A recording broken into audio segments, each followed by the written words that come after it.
This is StarTalk, Cosmic Queries. I got with me Chuck Nice. Hey, Chuck. what's happening, Neil? All right, this is a grab bag. Yes, it is. What's the verdict on how long it takes me to answer a question? Believe it or not, because they put out this to the audience, they like the longer answers. The producers...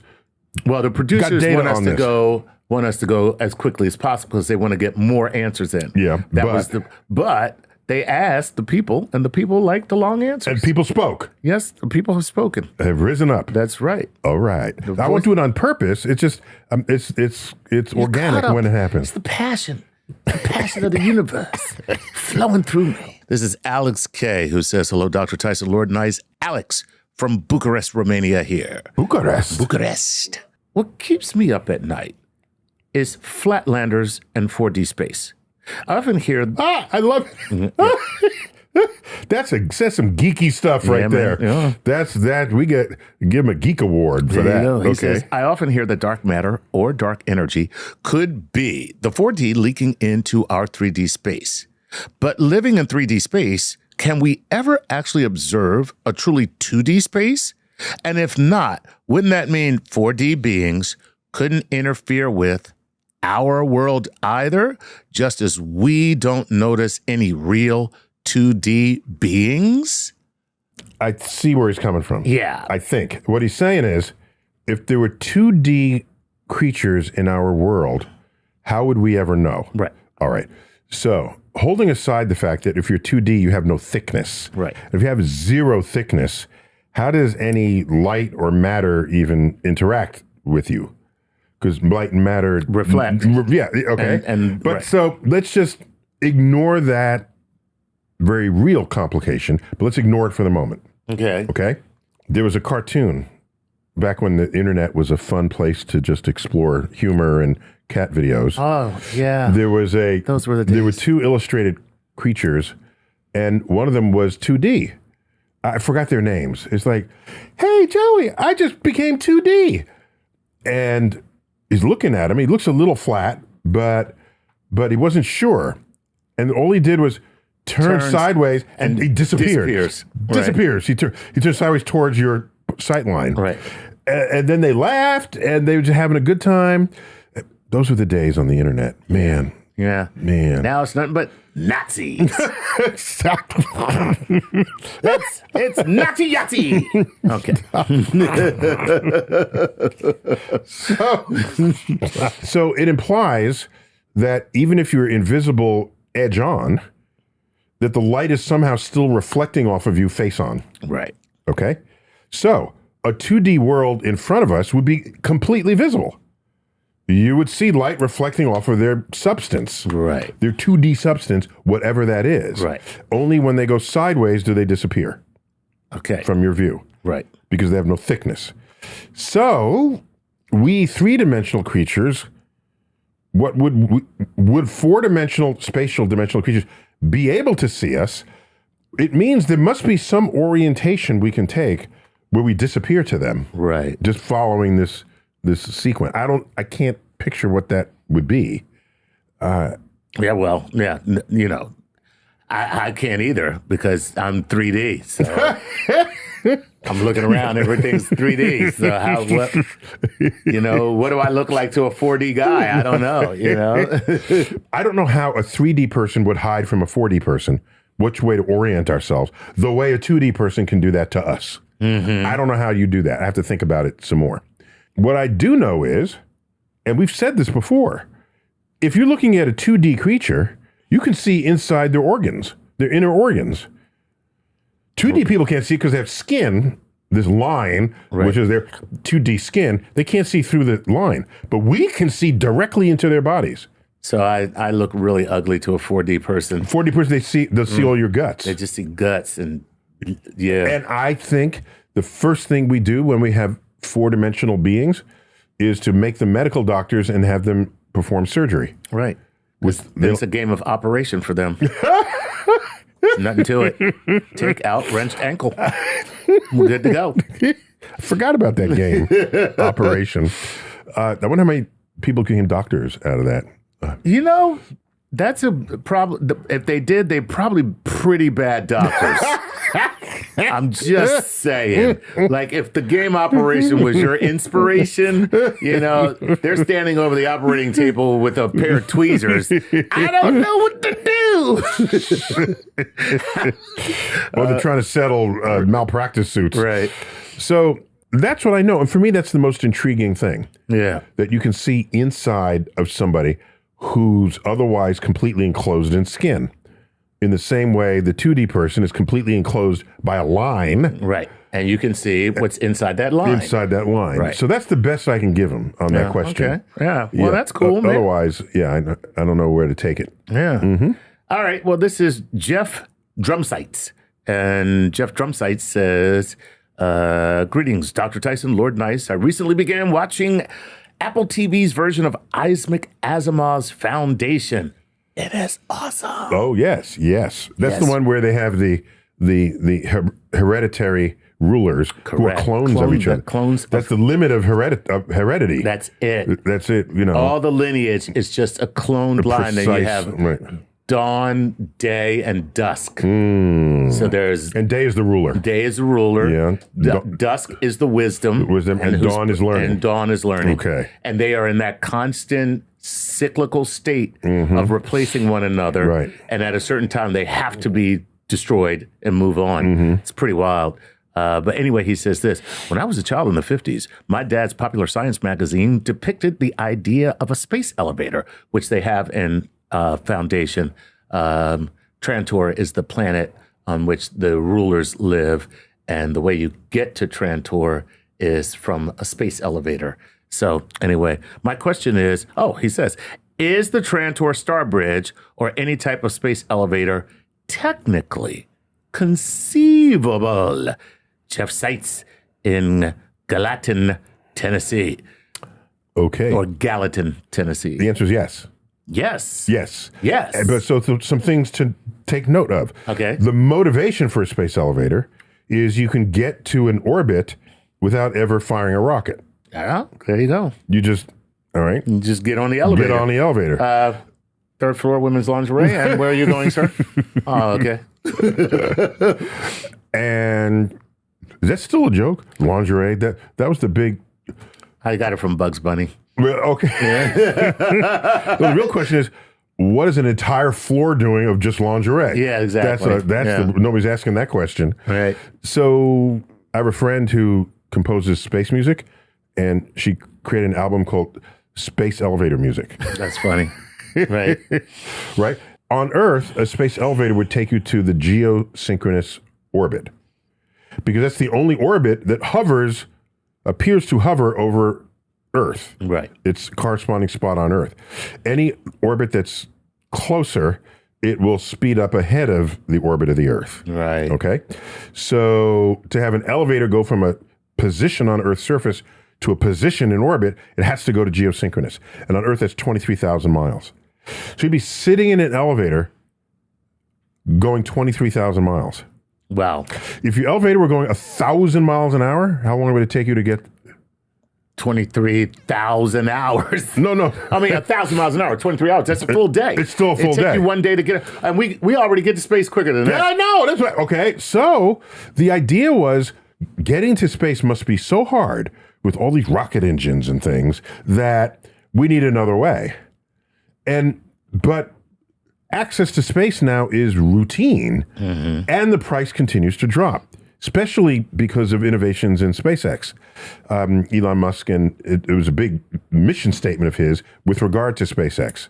You hardly hear talk of a space elevator today anymore. Right. It was a solution to a non-problem. And you know what fuel we're using? Hydrogen and oxygen. Right. Well, there's some solid rocket boosters, but the main tank is hydrogen, twice as big as the oxygen tank. And it's liquefied. You put them together, they will combine in H2 and O. Okay. So the exhaust is what? Drinkable. So, yeah, the exhaust is just water, but it's highly exothermic. Right. So space elevator is a cool technological achievement, but I don't see it. Highly impractical. I don't see it happening. All right. Well, there you go. That's but also though, that series is it starts off boring as hell, but then it really gets great. So, all right, this is Raphael who says, hello, Raphael Vigod, in Toronto, Ontario. If a superintelligent extraterrestrial offered to grant you the answer to one specific question, what would you ask? Now, don't think too long because you have to give your immediate response. And we're only here for a few more minutes before their next interstellar train leaves. Okay. So, there's a question I have every night. go ahead. Is the human brain sufficiently smart to figure out the entire universe? Wow. That's a question I want answered. Because if it's not, then I'll buffer my expectations. Right. But if it is, then We onward we can march. go from there. Right. The universe is your oyster. Right. At that point. That's a really interesting question because basically, are we too stupid? Yeah, I ask that every night. Like we might just be like the whole quantum thing, and we're like quantum. Right. Like maybe we're just dumb, and it wouldn't be mysterious if we weren't so dumb. right? But yeah, it's obvious. Yeah. For these reasons. Wow. But we can't even understand the reasons. So yeah. So I want to know. Inquiring minds want to know. It's a good question. I mean, I like it. Me, I would like to know: are there cheaper eggs somewhere in the universe than where I buy mine right now? Because they're hugely expensive. That's really that's your question. My son, you can ask any question in the universe. Right.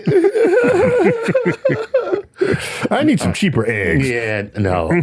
What would I ask if I really wanted to know anything? Mine would be what happened before the Big Bang. Really? Yeah. Okay. Like, and I don't mean what happened. I mean like, because we know what happened before the Big Bang. Who the Big Bang happened. So what caused it to happen? What was there before? Give me the lay of the land before the Big Bang. Okay. You know, that'd be right. kind of cool to know. It's an origins problem. And origins. Yeah, and origins questions are always the most challenging in science because you don't have other examples to compare it with. And until you do, you're kind of making stuff up. Exactly. Right. Yeah. I mean, what's the origin of the Earth? No one knew until we saw planetary systems getting formed. Right. Then we could say, oh, it takes this long with that time frame at this distance from the host star. You can formulate questions that have value. But yeah.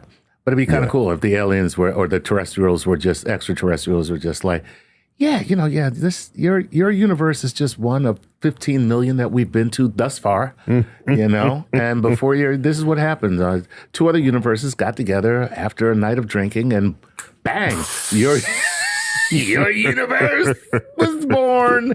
So anyway. Can't believe you included alcohol reference to that. This is Marcus Munzlinger.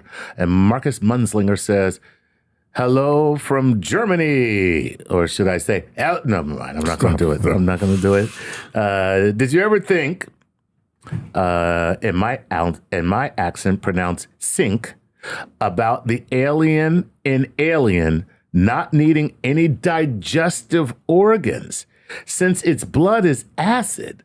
So all human flesh it eats is directly dissolved into molecules, so the alien doesn't need to produce poop since it can use 100% of its food. Or did you ever see the alien take a poop? Love your show. Who knows about digestive tracts? I mean, we played with Superman's digestive tract, and he was an alien. Yes. Right? That's and right. We solved that one, I think. Yes, we did. He has a super digestive He has tract. a super digestive tract. That means and everything about it is super. including the gaseous effluences. That's right. Right. Plant-based alien, however, wouldn't have any such waste products. Or its waste product would be oxygen. That's pretty good. Right. Right. So I don't, I'm cool with it. Yeah. Yeah. It doesn't make a difference. It doesn't. Right. A poopless alien is totally fine. That's right. I mean, there's nothing wrong with a poopless alien. But then they'd have to rewrite that book That kid's book. Which one? Everybody poops. Everybody Right. poops. This is an old bad dad joke. Go ahead. What Italians call suppositories? No, I don't know. Innuendo. Oh, no. No, please. No. Yes. You know that's good. Oh, no. You know it's good. Oh, man. All right, here we go. This is Matthew Landreth who says, "Greetings, Star Talk. My name is Matt, a globe-trekking teacher who Nice. has lived and taught around the world." Teacher in the house. There you go. Through these experiences, I have seen how much learning depends on human connection. Dr. Tyson is a fellow teacher and science communicator. You know how ideas ignite in others. Science fiction imagines AI tutors or digital replicas guiding future generations. If an AI could replicate a teacher's knowledge, style, and personality, would that truly be teaching, or is the human connection scientifically essential for learning? I love that. So, a couple of things. If you are teaching today with methods, tools, and tactics, and then I clone that, I'm not given any reason to think that your clone would not be as effective as you are in those situations. Right. You have a life experience, a training, where if someone whose profile doesn't fit that of other students, you will readjust and repackage what you know works so that you have a new pathway to reach the intellectual curiosity of that student. I don't know that AI can do that just now. Right. AI can, ape your style. Right. It can, dig up some content. But it can't intuit something different that might be happening in a student and Correct. then make an adjustment. And make an adjustment, especially if students change, they mature, or they regress. Right. Right. So I think that frontier, at least from my foreseeable future, that is the future that I can foresee, remains in the realm of the inventive, creative teacher. Interesting. Yeah. Yeah, very cool. Very cool. The human condition is still a very important part of teaching. No, it's the ever-changing human condition. Or the ever-changing, yes, Yeah, because exactly. otherwise I can memorize everything in that moment. Right. And then that's watching it go forward in time and be nimble enough to navigate that. That's the real test. There you go. All right, this is DJ Sipe. He says, this is DJ from Maine. I've been curious about the properties of space-time and gravity. We know that gravity is the result of objects with mass bending space-time. To me, this implies that space-time is naturally flat, but doesn't explain why. Is there some force or property of space-time that acts to restore its natural flat state once an object and its gravitational field move away? Perhaps some form of gravitational entropy. Ooh, I like that idea. The idea of gravitational entropy. Oh, yeah. Right? Yeah. So he's looking at this whole rubber sheet type. Yeah. So, all we can say is, by the way, it's not just matter that will bend space, it's energy as well, because matter and energy are equivalent through equals mc squared. Nice. So just be more complete addressing it that way. Since the curvature of space and time is the manifestation of matter and energy, if you remove the matter and energy, there's no reason for the space-time to be curved at all. I'm given no reason to think that space would have any shape other than flat after you remove the items that would curve it. Right. Keep in mind, however, the expanding or contracting universe itself has a shape unrelated to the gravity of objects it contains. Right. And this is why we talked about it as an open universe, a closed universe, or a flat universe. And those are large-scale properties that are not related to just one galaxy or another. Yeah. There you go. Mm-hmm. Very cool, man. That's a great question, DJ. Yeah. No. These people are thinking. I love it. This is Keith Johnson from NorCal. And Keith says, can we think of a universal now based on the point of view of an observer? In other words, my now. Can we analyze a particular star in the night sky and determine its probable lifespan and then say that this particular star does not, in all probability, exist anymore in my now? Its ghost is seen as a shadow of light arriving billions of light years after its demise. So what's the question in there? So I guess he's saying, is that the case? Like when we look up, are we seeing stuff that's not there? We see things not as they are, but as they once were. We're not worried if they're no longer there because that's not a real thing we can interact with. We're interacting with a light that is currently reaching us. And when that light was emitted, it was alive, whatever it was. Right. So we're looking back in time, but we're looking at that time. So it doesn't make a difference. Because we're looking at that time. Correct. It doesn't make a difference. Right. So might as well speak of it in the present. Right. The star exploded last night. No, it was 1,700 years ago. But what do you gain by that, right? Other than like a nerdy kid saying, yeah, you got it wrong. It's not really in the now. So the fun part would be find a galaxy 33 light years away.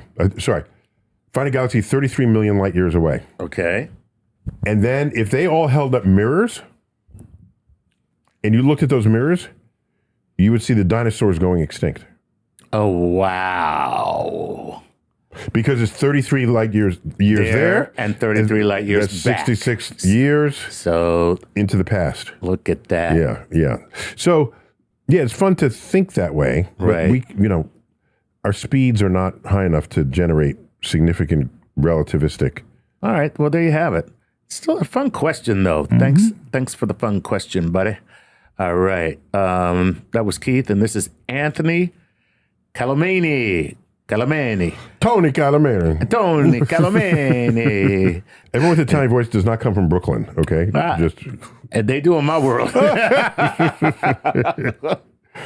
right. This is Anthony, and he says, greetings from Seattle, Dr. Tyson, Lord Nice. My 11-year-old son and I were discussing the pitfalls of fictional time travel within the space-time continuum. Okay. Understanding that you have pointed out on many occasions that one would have to calculate not only the space-time location on the target on Earth as it rotates on its axis, revolves around the sun, and the trajectory of our solar system moving through space, but also as our galaxy moves through the universe. Well, he covered it all. Look at you, man. Well, this was way to go. Our question is, would one have to know the center or origin point of the universe to guarantee an accurate space-time coordinate, or would relative distances be enough even if the universe isn't expanding in uniform fashion? So he's taken into account the expansion of the universe in the time travel equation as well. Yeah, but I'm trying to figure out what he's getting at. So he's saying, I'm going to go and come back. That's what he left out. So I got to go back, and then I got to come back to my time. So is he going into the past? Into the past.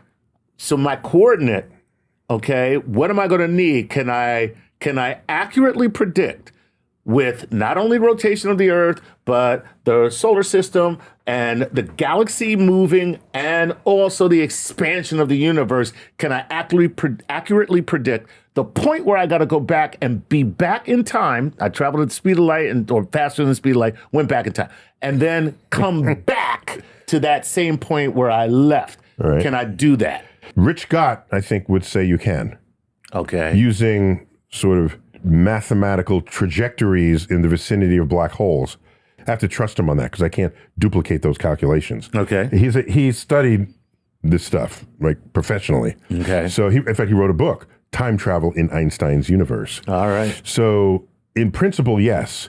But is there a no disruption conjecture where you're not allowed to prevent your parents from meeting, thereby preventing you from being born, thereby preventing you from coming back to try to rectify things? So, hey, Marvin. What? Oh. I think I got that sound you were looking for, Marvin. No, it's me, your cousin. So it's Marvin? No, that's right. He was calling Chuck Berry. He's Marvin. He's Marvin. It's me, your cousin Marvin. Hey, Chuck. Hey, It's me, your cousin Chuck. Right. Yeah. Chuck Berry. Marvin Berry. Marvin Berry. Yeah. From Back to the Future, Right, if you're living under a rock. So, and by the way, I think we talked about this on another episode about gin particles. Yes, we did, which I love. And so that's a gin song. No, we did an explainer. Explain it. So that'd be a gin song. Gin song. That would be a gin song. A gin song. Because it didn't exist until Marvin Berry put the phone out and let Chuck Berry hear Johnny B. Good. The song that he wrote. He wrote. And then Marty picks it up later. Right. Right. So Marty gets it in the future, but Chuck gets it in the past. Right. And so that song was never actually written. Never actually written. Right. It just lives in a time loop. Yeah. I love that whole gin particle thing, man. That's the gin stuff. It's a gin song. Yeah. So what was the other movie we did that? It was Somewhere in Time. A woman with a Somewhere with a in piece Time. of jewelry or something. Somewhere in Time. Somewhere in Time. That's the name of it. Yeah. Okay. Cool. It's a romantic story. Oh, that's why I don't like it. Okay. So anyway, I was gonna say rom-com, but it's not a com. Oh, okay. It's just a rom. Just a rom. But it had Christopher Reeve in it. Oh, okay. You know, Superman. All right. After Superman, after he did it. All right. But he's a handsome guy, you know. Yeah, I mean, listen, they can't all be winners. He did Superman. So anyway, Rich Gott says that this can happen. Yeah. So I can't follow his math. Okay. But I mean, I follow it, but I couldn't derive it. I mean, he's in it. You got to repeat, right? Yeah, he does it. He does it. He figures it out. So I just recommend that book of his. Okay. Time Travel in Einstein's Universe. Yeah. Mm-hmm. Very cool. Great question. And I just like the fact that you're talking to your 11-year-old about the universe and time travel in such specificity, which is fantastic. All right. This is Todd Chambers, who says, hello, Dr. Tyson. The Todd Chambers here from Yuba City, California. What kind of city? Yuba. It's right next to Yabba Dabba Dooba. Oh, what's that, 1210 from Yuba? Or what's that, the train? I don't know. No, Yuma. Yuma, not Yuba. 310 to Yuma. 310 to Yabba Dabba Duma. Okay, go on. So he says, I'm a retired naval officer and earth science teacher. Nice. That's a nice combo right there. That's a great combo, yeah. He says, does light ever do any work? Well, it does light work. No. He says... I'm sorry, I couldn't resist. I had to do it. He says, does light ever do any work? But it does do windows. Right. And what would that look like to an observer of the night sky? All right. So there's something called a solar sail. Yes. Where you have a big sort of mylar, low mass, high reflective. Mylar is like what they wrap around the balloons. Balloons are mylar balloons. Yeah. And I think mylar might be what they wrap around the marathon runners. The marathon run. Yeah. There might be some mylar variant. Yeah. Flexible, shiny, highly reflective, so it keeps your radiant heat in. Right. So it can be warm without it being a blanket. Right. Right? Because that's all a good blanket does is prevent your heat from getting out. Yeah. We did a whole explainer on that. We did. Like on blankets. On blankets 100 years ago. Blanket. I love you, blanket. Okay. Right. 'Cause many people think if you put a blanket on something, you'll make it warm. Right. But no. This has actually been built by funds of membership of the Planetary Society. That's right. A good friend of StarTalk is Bill Nye, who is the CEO of the Planetary Society. Right. They funded, built, and launched a solar sail. And the way it worked is because it was a test prototype. So it's orbiting the Earth, and if you want to see if light can do work, you open up the solar sail, angle it in ways to your advantage, and see if sunlight can press on that solar sail and increase your orbit around the Earth. And it did. Oh, snap. So the light is doing work. Light is doing work. Yes. Wow. Okay. And reflection as propulsion. Yes. That's amazing. Yes. That's amazing. Yes. Reflection as propulsion. Yes. That's awesome. And there's something called the Breakthrough Initiative, which is a chunk of money. Some billionaires participated in this, where it gives awards for new inventions that we think we need, but it just takes some innovative people to do it. Someone wanted, when are we going to have a tricorder? Right. Just a portable thing, and then you have all the reading. There you go. Okay, that's a useful thing. Why not? So cool. All right. So one of them is these nanoprobes. So nano means a billionth of. So people have abused the word. Right. They just use it for anything small. Well, that's because Apple came out with the nano, and that was the end of it. That was the end. Yeah, there you go. That was it. They have these nano cells, so they're like, they fit in your palm. They're like the size of a postage stamp. Attached to it is a huge mylar sail. Okay? They get deployed in a rocket launch. Then you have ground-based gigawatt lasers. Oh, that is amazing. Beaming these things in the direction you want them to go. And that propels them forward. Correct. And the goal is to send these to Alpha Centauri. And you can accelerate it up to like 20% the speed of light. Yes, because like there's nothing to impede it because you're in the vacuum of space. You're in the vacuum of space. And so the laser is and the thing doesn't weigh very much. That's amazing. And the sail is huge, and the laser is powerful. That's awesome. Right. So, and you can pack a lot on a postage stamp chip. Right. Okay. Yeah. Like temperature and radiation field and magnetic field. They can do. And so that's the goal. And so let's see how good you are at math. I'm not. Let's not. If it reaches 20% the speed of light, and Alpha Centauri is 4 light years away. Okay. So how long does it take to get there? It'll take 20. Wait, it's 4 light years away, and it's at 20%. So 1 light year would be 1 year. So that's 4 times that, right? No, 5 times that. Is that your final answer? Right. So it's 20 years, right? Okay, now I'm confused. Yes, 20 years. See, yes. Now you know how this craziness works. Okay. That's how I do math. We just exposed the wiring of your brain in that moment.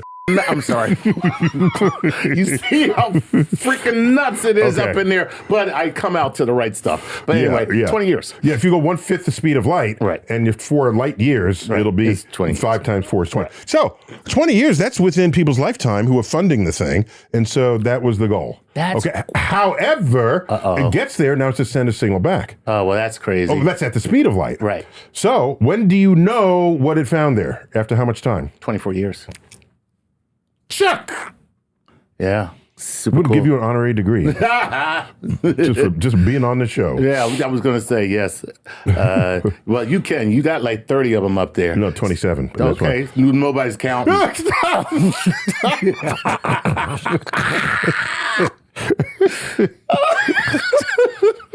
All right. This is Dusty Rock. Dusty Rock Creations. And Dusty Rock Creations says, hello from Quebec, Canada. Quebec. And he says, this is Jean-Francois Roch, who says, here from Dusty Rock Creations. Oh, you think? He's dropping names. He says, Mr. Tyson, Lord Nice, let's dive into some fascinating questions, if you do say so yourself. He says, we'll be the judge of that. We'll be the judge of that. All right. He says, supermassive black holes at the heart of galaxies hold the key to understanding how galaxies come into being. Maybe. Yes. Maybe.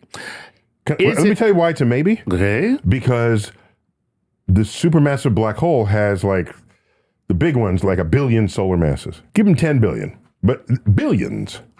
We can Carl Saganify it. Billions. Right. So the mass of a galaxy, however, is hundreds of billions times the mass of the sun. So maybe the black hole nucleated some things to begin with, but the mass of the galaxy swamps the mass of the black hole. So there's a limit to how much you're going to credit the black hole for the whole damn, the kit and the caboodle. Gotcha. Okay. So continue. That's a very good point. He says, is it fair to say that entire galaxies will inevitably end up being swallowed by their own black holes and disappear forever. No. Yep. There you go. Thank you for being my everyday source of wonder. Oh, thank you. I love that. Chuck, did you get my name right? I don't know. Okay, what's the name? I don't know if I got anybody's name right. I said his name was Jean-Francois Rock, but R-O-Q-U-E? R-O-C-K. Oh, Rock. Yeah. Rock. But Jean, G-E-A-N dash F-R-A-N-C-I-O-S. Francois. Yeah. Right? Rock. So maybe I got it right. Probably Rock. Rock. Right, Yes. I bet it is. Exactly. Okay, you did pretty good. I'll give you a B+ on that. Yeah, I mean, I did the best I could, but, listen, truth is, if I mispronounce your name, I did you a favor, okay? Why? Because now you got an alias, okay? You got a StarTalk alias. So here's the thing. A black hole is really tiny relative to the galaxy. They're big. They're like the billion solar mass black holes are like multiples of the size of the solar system.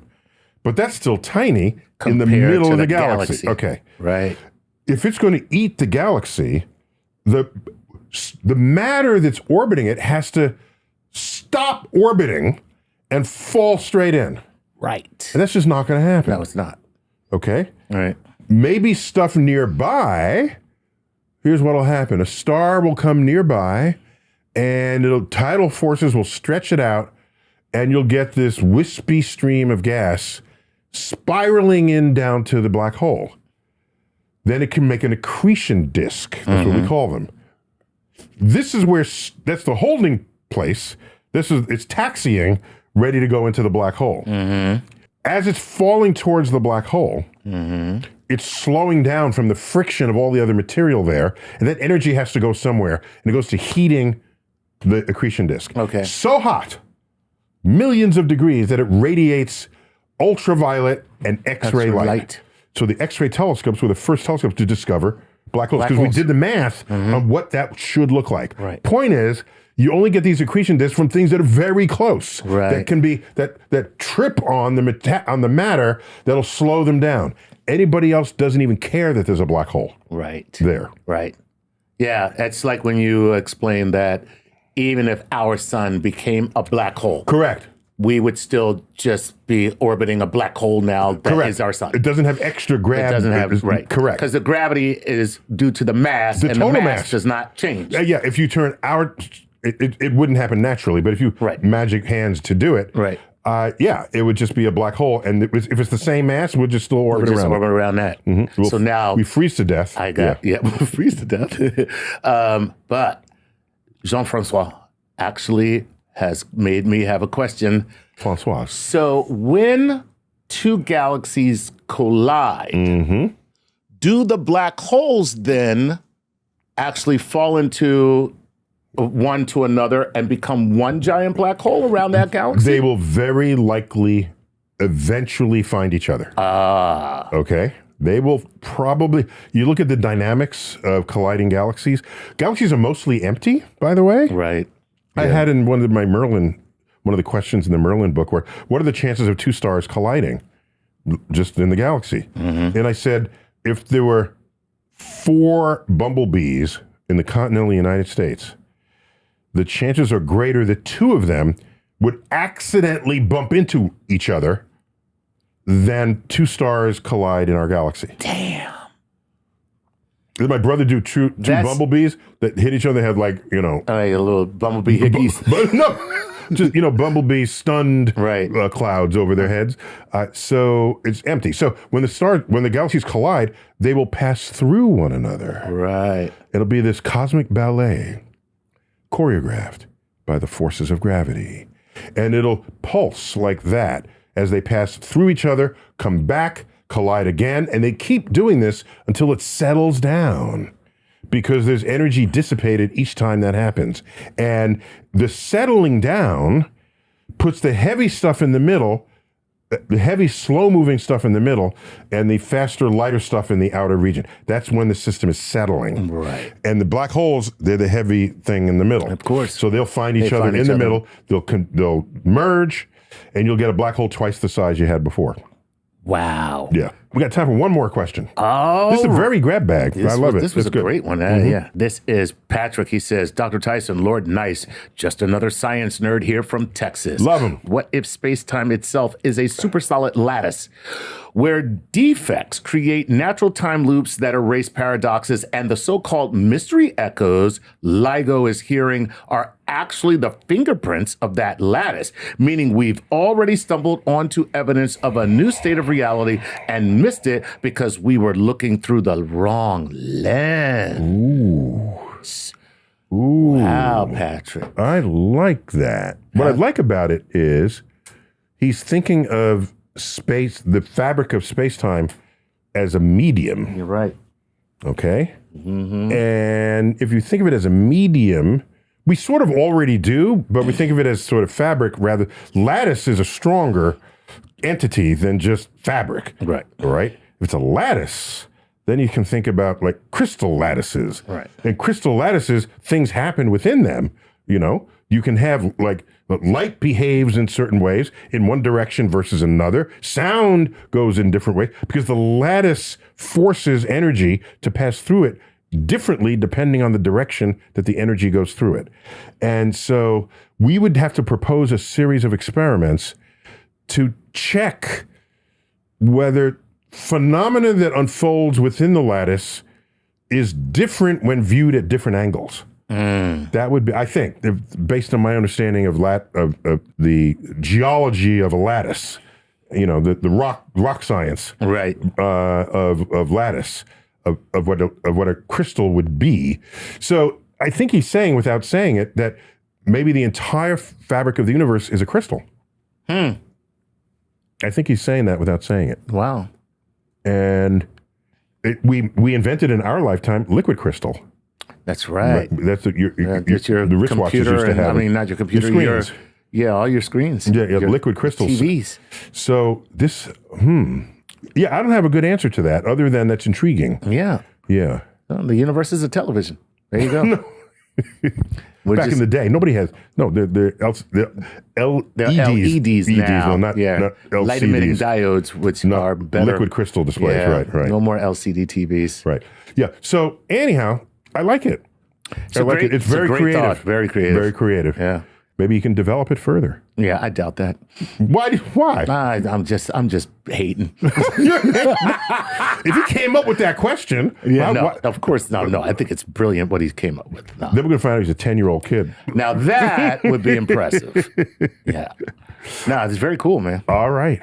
Hey, can you help explain the information paradox with black holes? My understanding is that quantum mechanics and Hawking radiation are at odds about this. One says information is forever, and the other says information disappears when a black hole evaporates. Are we any closer to understanding how this can be? Thanks for keeping on doing what you're doing. Well, thank you.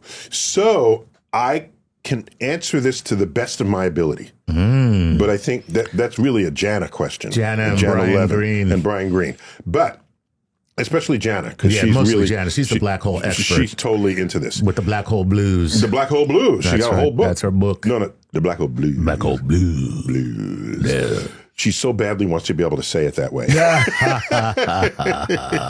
Black Hole Blues. So here is my understanding of that situation. Okay. All right. You have a black hole, you go in and you never come out. Right.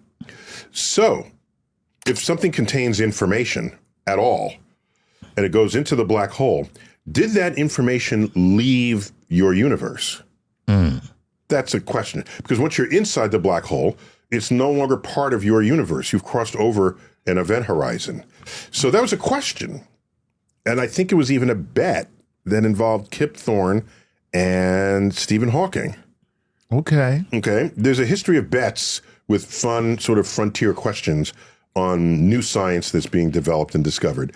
And what do you win? The universe.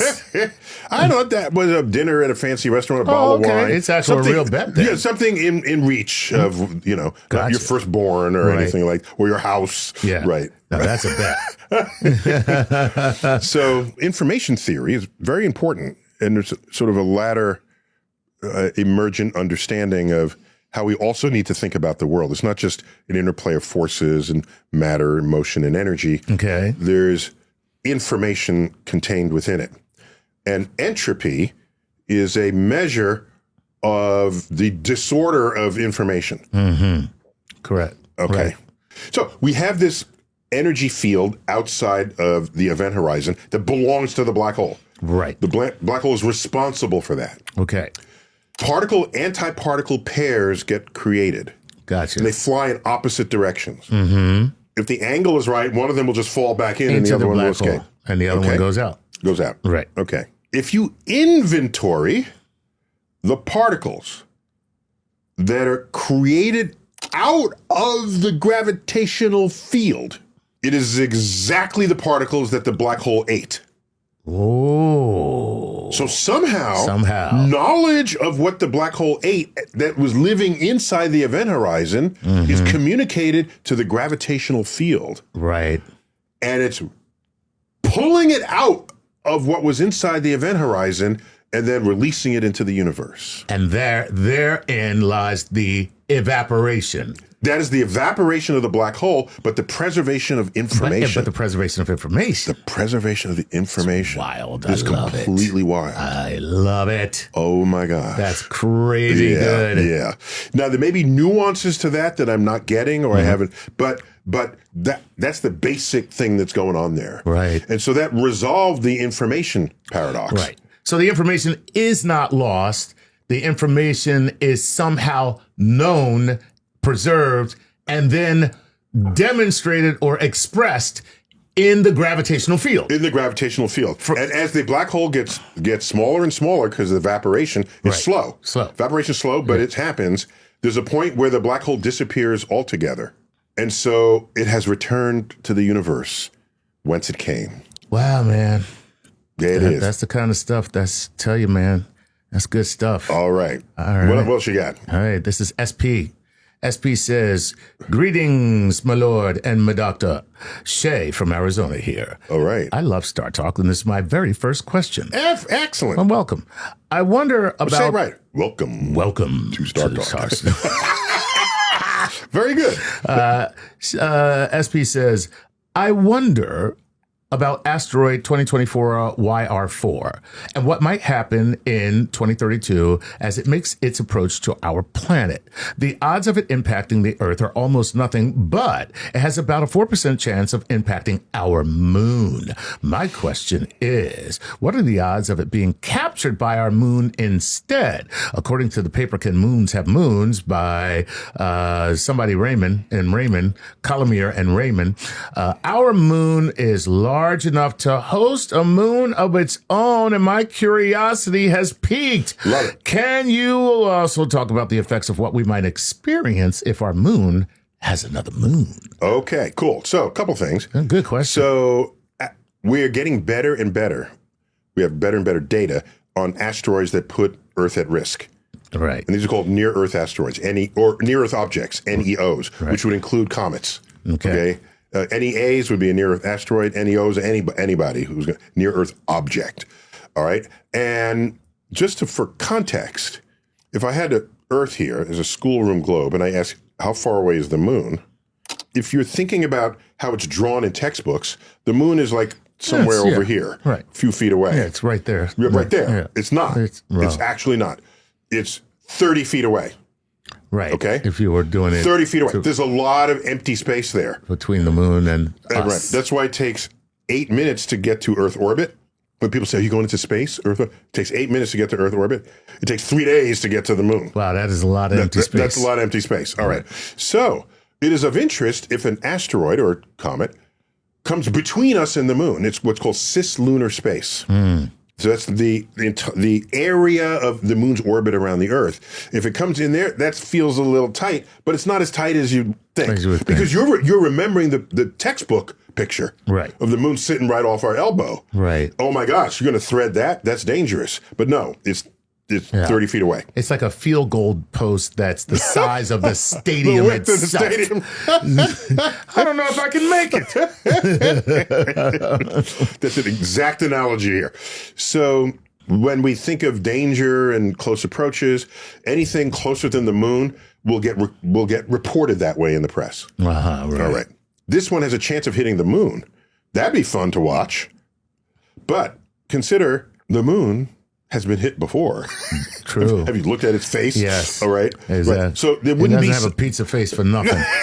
It wouldn't be the first time the moon got slammed by an asteroid out there. Just keep that in mind.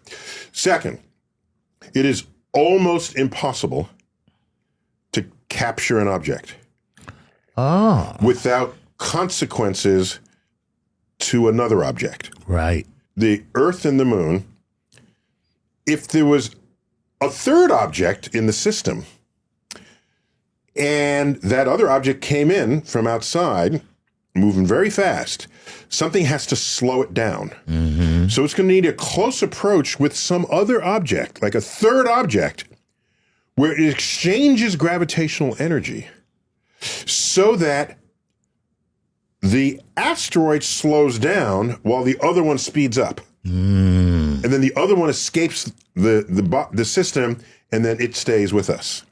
So it needs a third body to carry away that extra energy. Gotcha. That's not going to happen. Right. So the moon will not capture a moon. No, not by that mechanism. Right. No. Right. Now, what would it'd be kind of cool to see the moon at night and then a moon going around it. the moon. They would each have exactly the same phase, which was kind of cool. If you have a half moon, you have a half other thing that's up there. Right. Because they're both in the same angle between you and the sun. Right. So, yeah. So it works. So that'd be kind of fun. Oh, okay. That's all. But yeah, don't expect it to ever get It's not captured. fun to think about, but not going to happen. A capture orbit is a special case. Okay. Yeah, not impossible, but very special case. Very special. Yeah. Got you. So this is Kevotron. And Kevotron says, hey, Dr. Tyson, Lord Nice, I'm Kevin from Charlotte, North Carolina. Nice. I was just there in Charlotte. Oh, cool. Just there. He says, fiction has always been my preferred type of literature throughout my life. From long novels to short comic books, I love the imagination authors put into their characters and stories. Love it. To see what your imagination is like, my question for both of you is, if both were in a superhero comic book, what type of villain do you think each of you would be? Well, why can't he have some kind of hero if you can't see yourself as a villain? Gosh. So let me preface that by saying I want what I do, which is I write nonfiction. I don't want what I write to be referenced as the negative of something else. You want every assertion to be positive. Yes. You want every assertion to be positive. Yes. So I invented the word. I think what I write and others who are in the nonfiction world, we should. If you write fiction, we write faction. That's actually a better word. A way better word. Yes. Except it also means a splintering of a group. But many words have more than one meaning. So true. So that wouldn't be the first time that happened. Yeah. Okay, so Chuck, would you be a villain or a superhero? Oh, that's a rough one, man. Because the villains are often far more cool. Really? Yeah. And the reason they do that is because it makes the superheroes the underdog. And you always want to root for the underdog. Yeah. So there's something about them where you feel for them. Yeah, like you look at the Transformers. The Autobots are cars. Ooh, big deal. Mm-hmm. Whereas the Decepticons they're jet planes. Okay. Well, the Decepticons are far more cool than the Autobots, okay? But the Autobots always win, you know? But I never wanted to be Lex Luthor, okay? Oh, no. I wanted his money, but that's it. I got to say, I wouldn't mind being Lex Luthor. Because Lex Luthor is nothing more than Batman gone wrong. What? Yeah, think about it. Batman is a billionaire who creates all these toys so that he can fight crime and uphold justice. Yes. Lex Luthor is a billionaire who is also a psychopath. Right. So he creates toys to try and kill Superman. Okay. But if he were good, he would be an awesome he would be an awesome tandem hero with Superman. Allow me to quote the Joker in Batman. Go ahead. You complete me. Yeah, yes. Or I complete you. No, he says, you complete me. Yeah. It's talking directly to Batman. To Batman, right. Yeah, Without you, I'm nothing. Right. Yeah. So, the yin and yang I like. There's another saying, which is said in geopolitics. You're only as great as the greatness of your enemy. Ooh, that's a great. That's a really profound statement. So there was Saddam Hussein trying to hide in the desert, Right. and he says, "I got the entire U.S. military after me." I am no longer a badass. I went from badass to dumbass. No. Quick. What I'm saying is, while he's alive to say that, Right. that's quite a boast. Yes, it is. Right. Right. But Back at the club, But you the know. fact is that he was the biggest, baddest dude in the Middle East until Uncle Red, White, and Blue showed up. Yeah. So who would you be? Would you? What hero would I'd be you a superhero. I'd be Mighty Mouse. Don't laugh. I'm confessing my inner. By the way, everybody loves Mighty Mouse, but why Mighty Mouse? Just Because I'd like that he sings when he goes to save people. here I come to save the day. And that's how you know he's showing up on the scene. Yeah, you could hear him echoing through the corridors. Right, give me your money. Here I come to save the day. Oh man! And then there's another key. He sings it in. Yes. So I somehow I was enchanted by that as a kid. Mighty Mouse. Mighty Mouse. That's he had very- a big old chest. You Yes, he was more chest than he was anything know? else. He was all chest. He was all chest. But my mission wouldn't to be to save the damsel or whatever my mission would be to save the geeks who are being pummeled by the Right. football quarterbacks. Right. Because in my day, that's what happened. Any geek being bullied, Bullied. you would show up. Exactly. To- and back in my day, we hadn't figured out that you could report bullies to the principal Well, yet. that's because They were a fundamental part of your life. Right. And you were forced to deal with them because what happens is you go to an adult and you say, this guy's bullying me. And they say, yeah, because you're a snitch. Look at you. You know, my father said, anybody bullied you, punch him in the face. And that's what everybody... Not only he said, my grandmother told me that. Yes. Okay. That you was punch the him in whole the face answer. and they will never bully And you they again. so they'll never bully you again. I said, Yeah. yeah, but they are going to beat my ass right then. You know, you do have to take one ass whooping if you're going to stand up to a bully. Okay, that's the thing. They will never mess with you again. But So- that one time that you did that, In my day, nerds had very low stock value in society. Right. Today, it's the richest people in the world. yes, And I was around just before the transition where the quarterback and the athletes, they needed the nerd to help them with their computer homework. right. So Right. you can't, there's a limit to how much There's you a can limit to how much you can get pick rid on a of nerd. on a nerd. Also, you're probably going to work for them one day. So that wasn't yet fully that wasn't established. quite fully established. Not Yeah. okay. Yeah. And also, you might want to cheat off of them one day in class. Well, that's always been the case. That's always been the case. Yeah. So I would be protector of the nerds. That's cool. I'd be Dr. Manhattan Ooh. because he can go anywhere in the universe he wants. Anywhere, anytime, anywhere, Anytime, any place. and also be in several places at the same Yes, time. yeah. So that's kind of really cool. Plus, right. he knew all Okay, now the you make me secrets. feel bad for just want to be Mighty Mouse. Well, listen, it's fun to think about. That's a cool Dr. Manhattan from the Watchmen. Watchmen series. Yes. Yeah.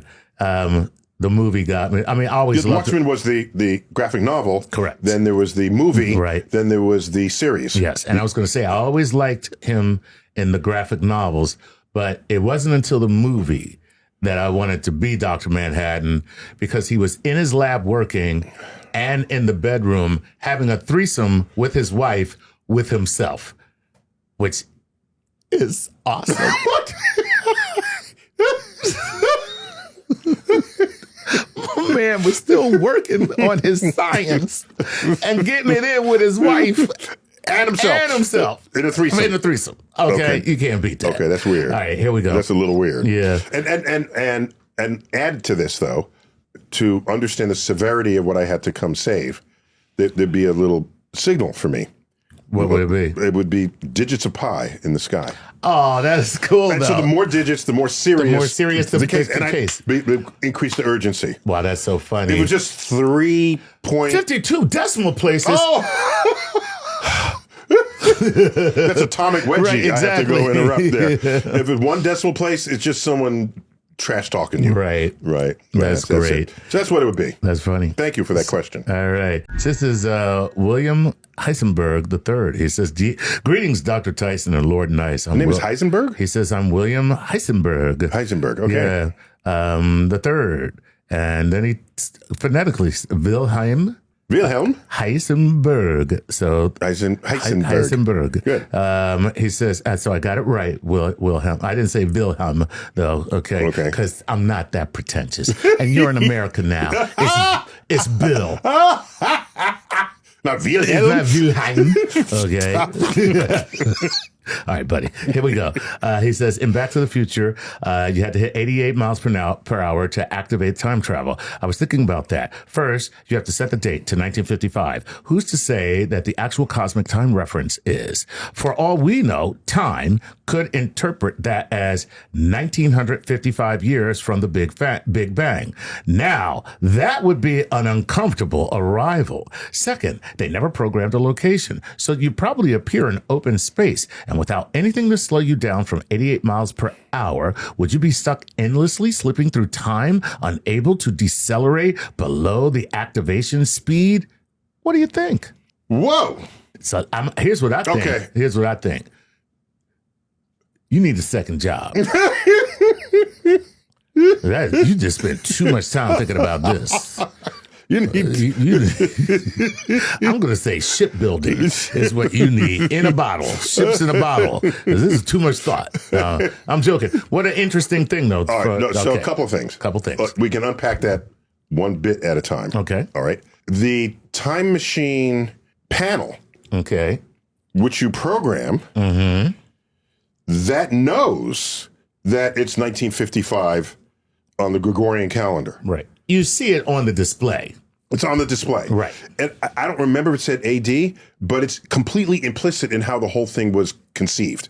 Okay. Okay? All right. All right. So that's the first point. So there's no risk of going back to 1955 ABB.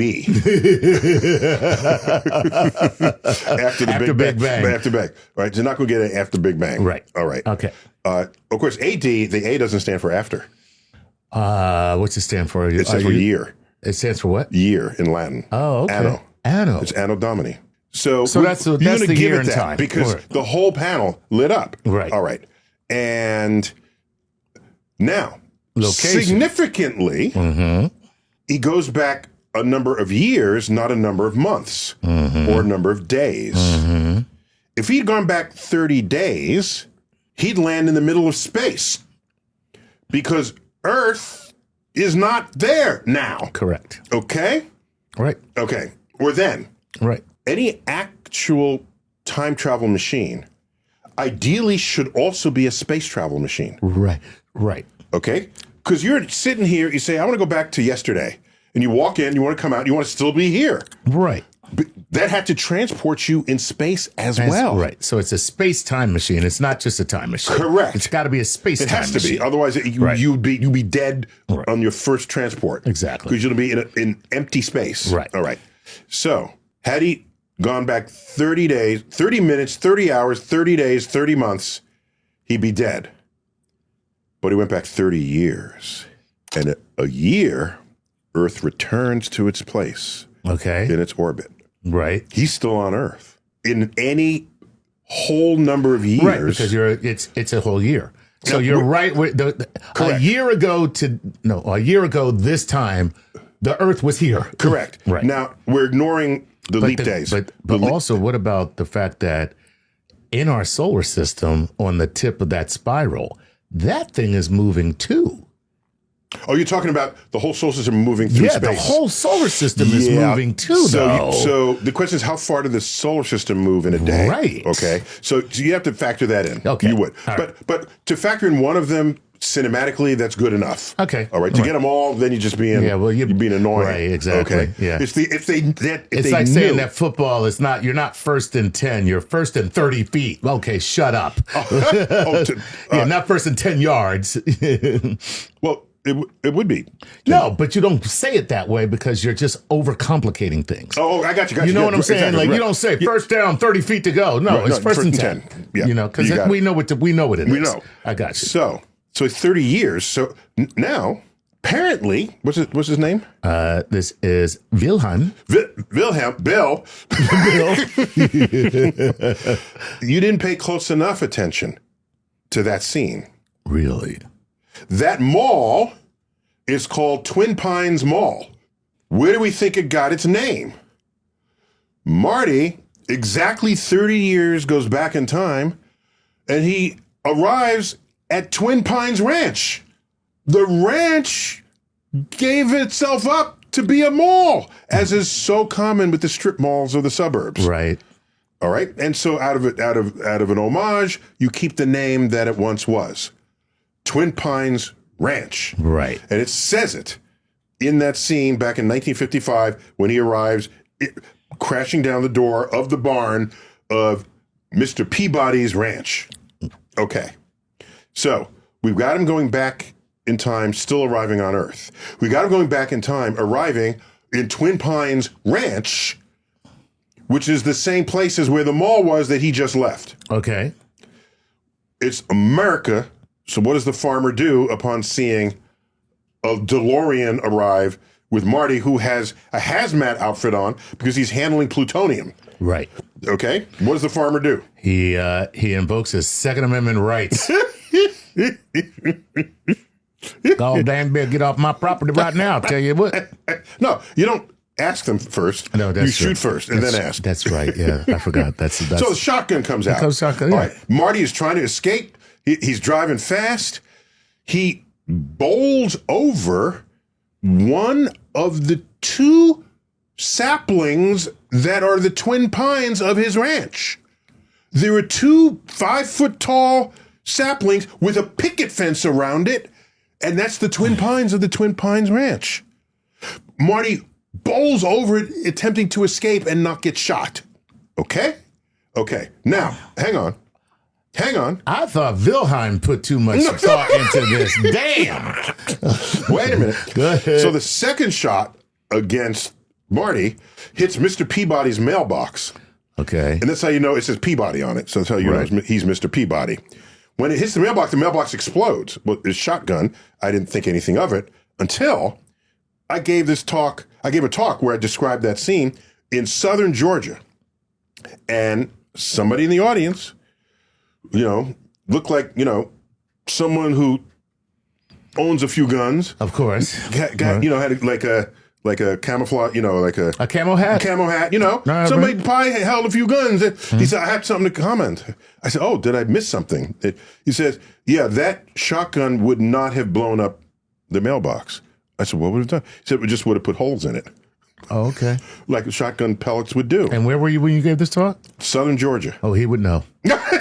So that's when I said, that's where I discovered, he introduced himself as a nerd redneck. And that's where I discovered this beautiful species, a new kind of nerd. Welcome to the nerd club. The nerd neck. The nerd neck. Yes. And we agreed he could be a nerd neck. And that's what we had for our Patreon. We have private Q&A with Patreon, and one of them is also a self-proclaimed nerd neck. Oh, cool. And he wrote me later, sign your nerd neck. So anyhow, so Marty leaves. Right. Okay. Then he goes into town and he has to figure out how to get back and all of this. Then he goes back to the future and we rejoin him at the mall. Right. Because that's where he left. That's where he left. Right. It's no longer called Twin Pines Mall. Are you for real? It's called Lone Pine Mall. And the camera doesn't zoom in on it. It's just there. It's just there. Oh, man. Okay. Okay. So my boy, he's got to go back and watch. Well, Wilhelm, there you have it, my friend. No, he just got out-geeked. You did. I thought you had a lot of attention to detail here, but apparently... you better wake up early in the morning. You want to out-geek me. You can't out Back to the Future Neil on this one. Wow, that was something else, man. All right. That was something else. All right, let's go to Colin Montoute, Montoute, who says, hello, this is Colin from the Berkshires of Massachusetts. He says, I'm asking this question for my wife, Billy. I would like you to explain what information means when it's used by you astrophysicists, like the question of whether black holes destroy the information and all that, Hawking radiation. What is the information? I need help on that. Okay, because for me, as I came to understand it, the information, it was good enough to simply have the inventory of particles that went in and came out. All right. But we know that if a molecule goes in, Right. the molecule has more information there. Absolutely. There's order. Because it's a construction. It's a construction of these particles. That's right. And when the Hawking radiation reemerges, it doesn't give us whole molecules. Right. So I cannot answer that. I have to check with my black hole people. Okay. Okay. All right. Well, So because to me, a molecule would have more information than a particle would. Absolutely. Well, look at that. What a great question, Colin. Unless what? We're going to dig into a black hole and get back to you. No. Unless the act of making the molecule reduce the information somewhere else. Oh. Okay. Or reduce the, so you have less entropy here, more entropy there. over there. So instead of thinking about it as how much information is in the molecule, Right. you look at the entropy budget. Right. All right. Why are we complex? Where did that come from? Mm-hmm. In a closed system, that can't happen. Right. Thermodynamically. Right. So go ahead. We're not a closed system. No, there's introduction of energy into the system. From where? Our great Lord Ra. The sun. Yes. sun. Okay. So we're getting energy from the sun. Right. Building information here, building complexity, reducing entropy here. Right. However, the sun's entropy increased. Right. The sun is going to burn out one day. That's right. So I'm thinking that's how that is reckoned. That makes a Okay. lot of sense, though. Yeah. That does. Yeah, I'm pretty sure Right. that's how that'll go. Okay, cool. All right. I love that answer. But I'm going to double check. But we with still got Jana. to we'll talk with Jana. Yeah, Mhm. It's a great answer, though. I hadn't thought of it that Jana way. 11, if you're a new subscriber, she's a friend of StarTalk. She's a professor of physics at Barnard College in Columbia University, and she's written a couple of books on black holes. Black holes. Yeah, and she's a theorist. Theoretical physicist. Yes. She's our resident black hole expert. Yes. So, yeah. All right. This is Joe Chiarelli. Who says this. Hey, Dr. Tyson, Lord Nice, Joe Chiarelli here from Connecticut as a new patron member. Nice. He says, I had the pleasure of meeting you and Gary at Chuck's Special in New York City. Oh, my God. Oh, my God. Look at that. Oh, look at that. Well, thank you for coming to that. We were all there in good numbers. Yeah, it was. It was great. Chuck gave a stand-up, a science-informed stand-up routine. Comedy special. Yeah. Do you have a title for it? What's it Yeah, called? it's called Chuck Nice, Just Smart Enough. Oh, okay. That's the name of the special. All right. Because everybody I'm with is always smarter than me. That's one of the things that happens when you work here.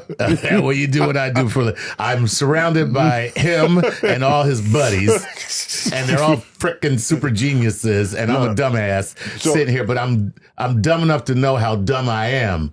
And That makes you smart in So that that's what I concept. do. I just sit and listen and learn. So my motto is from Michael Dell. Oh, okay. Okay, my sister used to work for Dell Computer in Austin, Texas. Right. And she would tell me stories. So Michael Dell said, the day you wake up and find yourself as the smartest person in the room, change rooms. Well, you need to get up and leave. Because it's just us here in this office. So you need to go right now. All right, let's see what Joe says. He says, and by the way, Joe, thanks for all the nice words. He says, Neil, when we think about things getting hot, we think of them expanding. So why do clothes shrink in the dryer? Thanks for the love. Thanks for the show. I Man, that's love one it of the for deep years. mysteries of the That's universe. so funny. Wow. That's funny. Why do clothes shrink in the dryer when things normally expand when you heat them? I mean, that's kind of that's because what it shrinks the most is wool. Right. Right. But what I never understood is because you have to wash wool very special way. Yeah, normally, Like if it's warm water and woolite. If it's summertime and you hose down sheep, and then the sun comes out and it heats it. Yeah, they don't become tinier sheep. I'm saying, so what's up with that?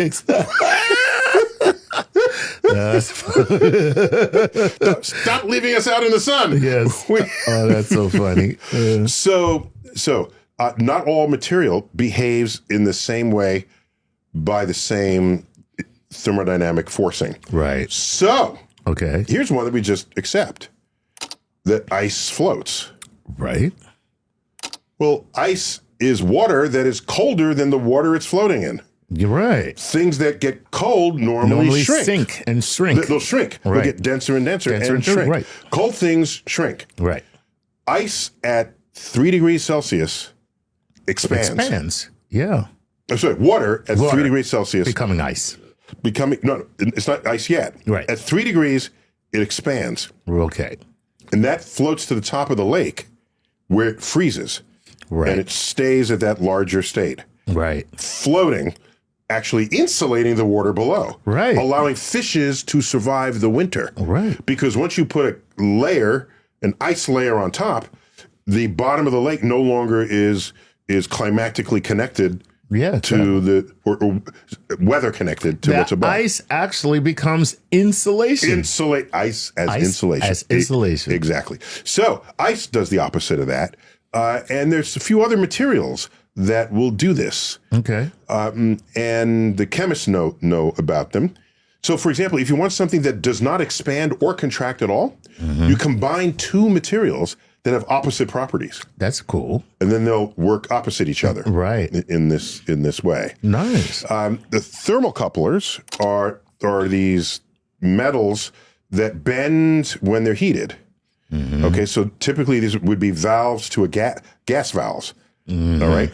So you heat it, it stays open. When you turn it off and it cools down, it closes back naturally, just because of its own response to temperature. So, with regard to clothes in the dryer, can't help you. What can you do?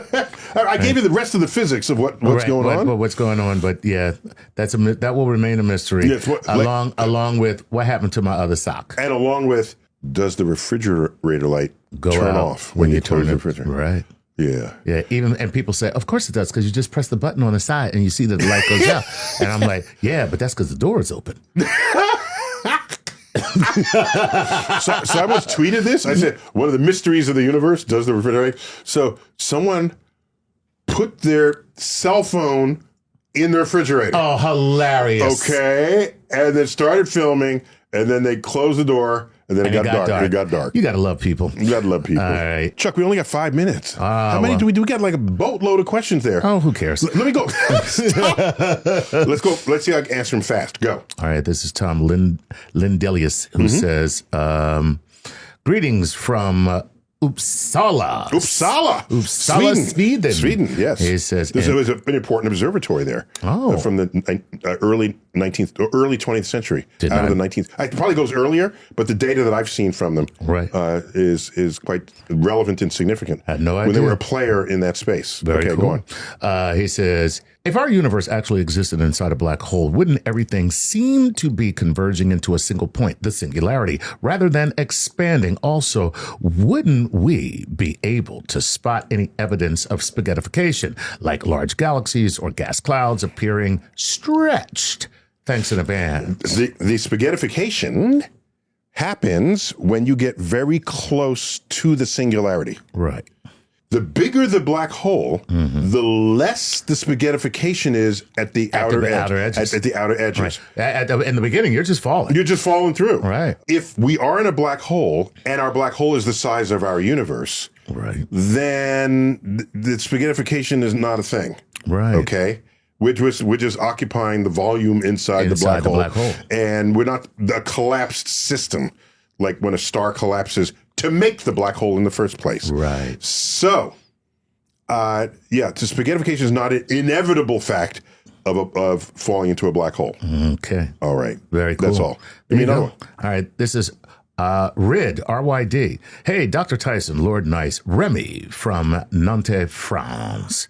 Love this show. If black holes are actually newborn universes with different physics, can a wormhole cross them or get us out of our own universe? Or are space-time separated and we're just stuck? Yeah, I do not know for sure, but everything I know about wormholes tells me they can get you anywhere. Anywhere. And if there, for example, if there's a multiverse and there's another universe over here, in principle, you should be able to pop up a wormhole. That would be the tunnel to that multiverse. To that multiverse. However, in a multiverse, every universe has slightly different laws of physics. Oh, that's not good. That's not. That So you open the portal, right, and then like flip a coin through there, right, and then they grab it. If they explode or disintegrate, the coin melts. Right. Then just stay. Yeah, keep your ass. Stay right here. Exactly. So that's another universe. In the same way, the forward-facing universe in a black hole would be in another universe. I don't see any reason why a black hole couldn't connect any two of those, and that's exactly what Rick has the portal gun, right, in Rick and Morty. There you go. All right, this is Christophe de Massinier, who says, "Hello, Dr. Tyson." Monsignor? No, Maseneer, Massinier. Okay. Who says, "Hello, Dr. Tyson, Lord Nice, Christophe, calling from Belgium.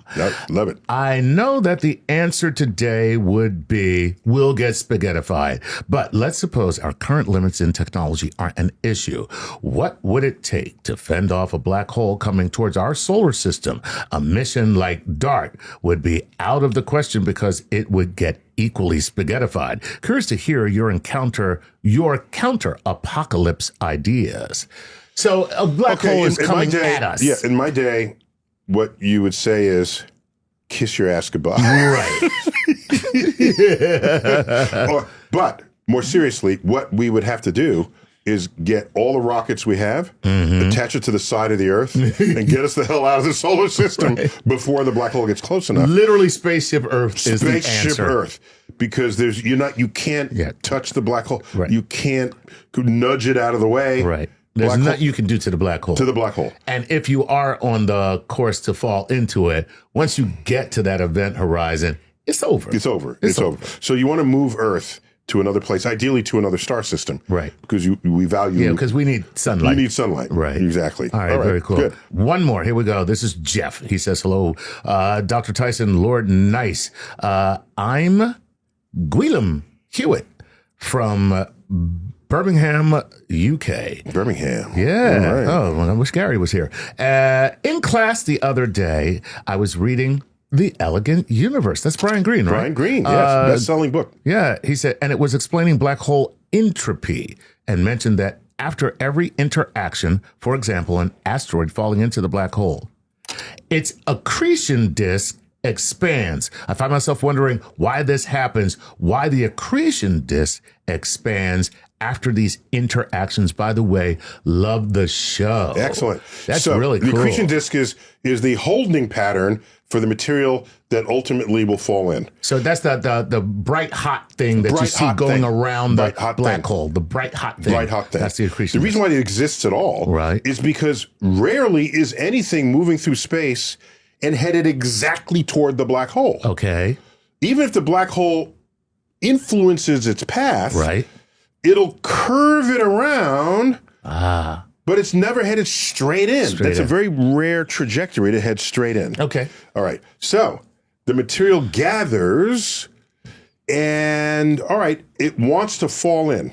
Okay. Now, if you jump off a roof, why does hitting the ground kill you? Well, because the ground is not going anywhere. No, when you jump off, your speed increases. You're speeding up, yeah. Well, you speed up. You just fall and fall and fall. No, but you can jump off a curb and you're not going to die because you weren't falling long enough to have high speed. Gotcha. I see where you're going. It's a simple point. It's a real simple point. Okay. Right. So where did you get the energy that was ultimately manifest as high speed at the bottom? The elevator gave you that energy. Right. It's called gravitational potential energy. Gotcha. All right. So you're at the top, you fall, at the bottom, you die. Gotcha. Here is material falling into the black hole. Where does its energy go? Because it's speeding up, but then it gets stuck in the. Oh, that's so cool. It gets stuck in. So that's the ground for the black hole. Yes, that is awesome.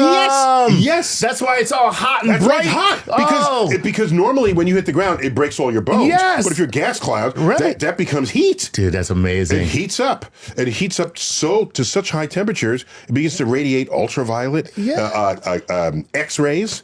And so X-ray telescopes are what discover black holes. So if the asteroid simply fell straight into the black hole, nothing would happen to the accretion disk. Right. Nothing. Because it would just speed up and get lost on the other side. Right. But if you hit the accretion disk, all that extra speed had to go somewhere, and it's it manifests distributed throughout the accretion. And that energy is now in the accretion disk. It's in the accretion disk. And that's why it heats up and then it expands. So when you see light from a black hole, you're not seeing any light from inside because light can't escape a black hole. That's what you're seeing. You're seeing the accretion disk. Or so the material's cool. trying to get in so fast that the heat is so immense that the accretion disk is preventing the heat from escaping. What's the only way the heat can escape? It can't get out through the disk. How's it going to get out? It can't. It has to join. No. There's other ways it can get out. With the heat from the disk? Yeah. If it's ferocious, it's trying to get out of the disk, but it can't. Okay? Right. There's two ways it can get out, up and down. Okay. These are the jets that we see coming out. Black hole jets. Very cool. Black hole jets. Nice. You get the accretion disk, black hole jets. And that's what we're seeing. Yeah. That's black holes are cool. Dude, what a great question. Yeah. That was cool. Yeah, very good. So the only thing wrong about the question was he assumed that the black hole had eaten. Right. No, but it hasn't. The accretion disk ate it. Right. And it gets hot and expands. Hey, Dr. Tyson, Lord Nice. I'm Joshua from Portland, Oregon. I love the movie Sunshine. But the main plot... I haven't seen Sunshine. I haven't seen it either. He says the main plot of reviving our sun by sending all of Earth's nuclear material to the sun seemed more than far-fetched and even a quite bit cheesy. Putting all the cheesy aspects of the movie aside, the movie did address what it would be like getting near our sun. My question is, if you've seen the movie, did the movie Sunshine get anything right when approaching close to the sun, scientifically speaking, of course? And if not, in your opinion, what would be the funnest or weirdest thing to know about being extremely close to our sun? So, a couple things. So, first, I haven't seen the movie. All right. But based on what has just been told, I have comments. Okay. Our nukes are, well, we have fission nukes, right, which are what we call A-bombs. Right. The sun has never been in the business of nuclear fission. It's fusion. Fusion. It takes light elements into heavy elements. Right. We do that, but we still don't know how to control it. Right. So we have uncontrolled nuclear fusion, otherwise known as a hydrogen bomb. Bomb. Yes. Right. There you go. Bomb. We're good at making uncontrolled nuclear fusion. Right. And the day we harness that and we get fusion reactors, that would be very inexpensive fuel. It will be the beginning of a new era. A new era, yes, it would. Because all of our energy problems will be solved. Basically, that's correct. Yes. That's correct. So now you want to send our measly nukes into the sun and believe that's going to make a difference? Yeah. Okay, just for context. Yeah. Have you ever seen spots on the sun? I mean, in the pictures. Yes. You know what we call those? Sunspots. Sunspots. I ask easy questions here. All right. A sunspot is typically slightly larger than Earth. Okay. Well, so the sun has blemishes bigger than our planet. Our planet. Yeah, that's crazy. And you want to think that our nukes don't have anything to do with the sun? Right. Yeah. Why not throw spitballs at it? Just as effective. Just as effective. Get a straw and yeah, just as effective. Well, if I could do a Chuck voice, it would be, you'd fire the nuke into the sun and say, this is delicious. Exactly. Yeah. Wow. Plus, isn't it different? I mean, you can't start fusion from an explosion, right? No, the explosion is the fusion. That's what I'm saying. Oh, but can you trigger it? Yeah, I'm saying, because the idea would be you can't trigger it because the outer layers of the sun are not hot enough to sustain it. Right, okay. But at the center of your bomb, it was. Right. But just like at the center of the sun. Exactly. Yeah, because the fusion is happening at the center of the sun. And not in the outer edges. Not in the outer edges. So here's how you prolong the life of the sun. And I got to see the movie to see why they were doing it, if the sun was running out of fuel or whatever. Right. There's an easy way to do this. Let me guess. Now, this is me guessing, so shut up. All right. I'm going to say, since the sun takes hydrogen and fuses it so that it ends up with like this 4-proton that creates helium. Yeah.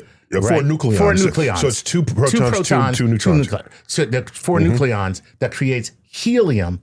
what you want to do is either send the sun more helium or send it more hydrogen. Why send it more helium? Well, because the next step after the helium is that's where it keeps going from there. Yeah, the sun won't.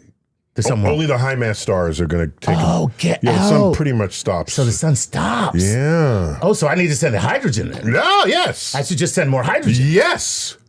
Okay. Now, where's it hot enough to fuse hydrogen into helium? In the center of the sun. In the center. Okay. So I got to get to the center of the sun. So if you run out of hydrogen, right, in the center of the sun, where is there more hydrogen? If I run out of hydrogen in the center of the sun. Yes. Oh, maybe I can pull it in from just outside the center of the sun? Thank you. Right. From everywhere else in the sun. Just pull it back in. Okay. Yeah. So there's what's called convection. Right. Okay. If you can drive a convection deep inside the sun, bring fresh hydrogen down into the core, pull out the helium, then you'll jumpstart the fusion. You can jumpstart the fusion, and the sun, when it dies, it only used, I forgot the number, a few percent of its total hydrogen available. Oh. The sun could live for trillions of years if you found a way to recycle You don't have to find hydrogen from somewhere else. No, just it's sitting there in the sun itself. Wow. Just get a way to get it like a conveyor belt. Right. Send it down into the core. And now all you have to do is do that without burning up before you get there. Okay, so now, how do you get close to the sun? Well, first you give it a call. You're like, hey, how you doing? You need a shield. Right. Okay? Because what temperature is it in space? Because right now you have a thermometer. Mm-hmm. It's reading the temperature of what? Whatever the room temperature is. You mean here on Earth? Specifically. If I have a thermometer here and it says 72 degrees. It's 72 degrees at that thermometer. What is 72 degrees? The temperature of the atmosphere. I don't know. The air. Yeah, the atmosphere. Okay, you said it's the temperature of the room. Right, no. It is the temperature of the air around the thermometer. In that spot. Right. It's the air. Okay. All right. Right there. Okay. Because it may not be 72 degrees over there. Now, if I come over here and I'm near that lamp. Oh, it's going to be a little warmer. Because that's an old-fashioned bulb. Right. Yeah, exactly. Okay. Yeah. It's going to be a little warmer because that's heating the air over there. Right. Okay. You can go by the window. It's going to be a little cooler. Okay. Over there. Right. If you're in space, there is no air. Right. So what the hell temperature are you measuring? You got to measure the temperature of the nothingness of space. Correct. And space is not entirely nothing. Right. There is radiative energy moving through space. Correct. Right. Photons. Right. So it's got a little bit of a temperature. It'll get a temperature if the thermometer is facing the sun. Right. Because that's a radiative heat coming from the sun. Correct. Right. And it's not the air, it's just photons hitting. Now, the other side of the thermometer, if you had two thermometers that split, so one is facing that way, one is facing this way, that's facing deep space. And it's just like, it's cold. Why is it so cold? Man, I'm burning up over here. Yeah. Depending on your distance from the sun, that'll be the intensity of the rays. It'll be hundreds of degrees on the other side. Okay. And as you get closer to the sun, the radiative flux is the one I knew the official term, gets higher and higher and higher. That temperature will continue to go up. Right. As long as you're shielded and you're looking out on the other side, that temperature is going to stay the temperature of deep space, which is like the microwave background hitting it, which is there at all times, or some nearby stars if they happen to be there. So temperature is a funny thing. Did we do an explainer on temperature? I thought we did. We did. We did an explainer on temperature. Yeah, okay. And you put on your lipstick? Mm-hmm. Yeah. You have supple lips. You can't do StarTalk with crackly I don't want lips. the people talking about me. You know, right now, if I had ashy lips, there's some black people out there like, what is wrong with his lips? I cannot believe this brother on TV with ashy lips. His mother didn't know his mother Who raised you? Who raised you? Really? Who's a comedian? That's his line. Who raised you? He's one of the comedians. So, if you want to get close to the sun, you need a shield. But the shield will be too cold for you, and the other side will be too hot. So what you really want to do is make a rotisserie. I'm cooking evenly. Tell you right now, if you want to, somebody baste me, please. Get the butter. So you get pretty close if you're on a rotisserie. You're on a rotisserie. All right. But there's a point where you'll just burn. Right. All right. And there's a point where that shield, wait a minute, this photon's hitting that shield. Right. Maybe it's very reflective, so it's not absorbing any, but it's not perfectly reflective. Some are going to get absorbed, and that shield temperature is going to begin to rise. And eventually it will radiate infrared back to the other side of the thermometer. And burn you alive. So, yeah, the sun, and then you reach a point where it is so hot, everything vaporizes. Right. Do you know what has the highest melting point? Iron? No. I thought it, what is it? No. What has the highest You melting never point? guess. I'll never guess. Carbon. What? Ain't that something? Wait a minute. But in the Have you ever tried to melt a diamond? Oh, well, there you have it. Yeah, put that on your stove and see what happens. Yeah, right. Exactly. Carbon. Yeah. Wow. Has the highest melting point. Look at that. It's like 5,000 degrees. I mean, it's insanely high. Insanely high. And that, so generally, if you're going to go near the sun, you want carbon. We need a diamond ship. It'd have to be piloted by a hip hop star. Or Elizabeth Taylor, or what somebody who likes diamond. like that, yeah. Or Carol Channing, yes. Ice. There you go. Yeah, so I have to go see the movie now. Thanks for that prompting. And maybe I can add more to that commentary. But otherwise, yeah, it'll vaporize you. Oh, there you go. No matter what. Mm-hmm. All right. Very cool. Sunshine, the movie. I haven't heard of it. So Bill Rodwalt from Oregon, Ohio. Oregon, Ohio? Mm-hmm. Okay. He says, if we were to find a habitable planet within a few dozen light years of Earth, and we had the technology to send a generational ship to this planet, how likely do you think it would be that the first mission launch would be the first to arrive? It seems to me that improvements in propulsion technology might be such that technological advances may lead to later missions overtaking the earlier ones. At what stellar distances do you think this would become a practical consideration as to when to launch a mission? I love that because, you know, what he's saying is that you launch a mission today with your modern technology, and in 50 years, that's some old technology. And then the next ship just passes you by. The old ship. Waves to you. Yeah. It's sorry about that. And it's like you started out in a covered wagon, and then all of a sudden a Tesla's going by you. Like, what the hell? And so that's a brilliant question. And I think if we're going to be past, it'd be because we have warp drives. If you have warp drives, you can take a warp drive to the location of the ship and bring everybody aboard and put them on the warp drive too. Right. I think in practice, that's how we would do it. We wouldn't just you leave them. wouldn't leave them like, see you. Good luck. No, you dock, you pick the people up. Yeah, dock, you pick them up. And you put them on with them. You put them on the warp drive. Right. And it would have nothing to do with the propulsion. I don't see that as real. Right. Even if we found a way to, and we reached like 20% the speed of light, let's say, the nearest star to the sun is the Alpha Centauri system. Right. 4 light years away. 4 light years away. So how long would that take? 20%, so that's 5 years for a year, 20 years. 20 years. Very good math. Yeah. Good math. Loving it. Every once in a while. Even a broken clock is right twice a day. What'd you call it? You have a comedy special. You go, Just Smart Enough? That's my comedy special. Chuck Nice, Just Smart Enough. You just got that one. So would you go on a trip for 20 years to a planet that might host you? I mean, so here's what I'd rather do. Mm-hmm. Whatever was the problem with Earth that you're trying to escape. Yeah, fix it. Just fix it.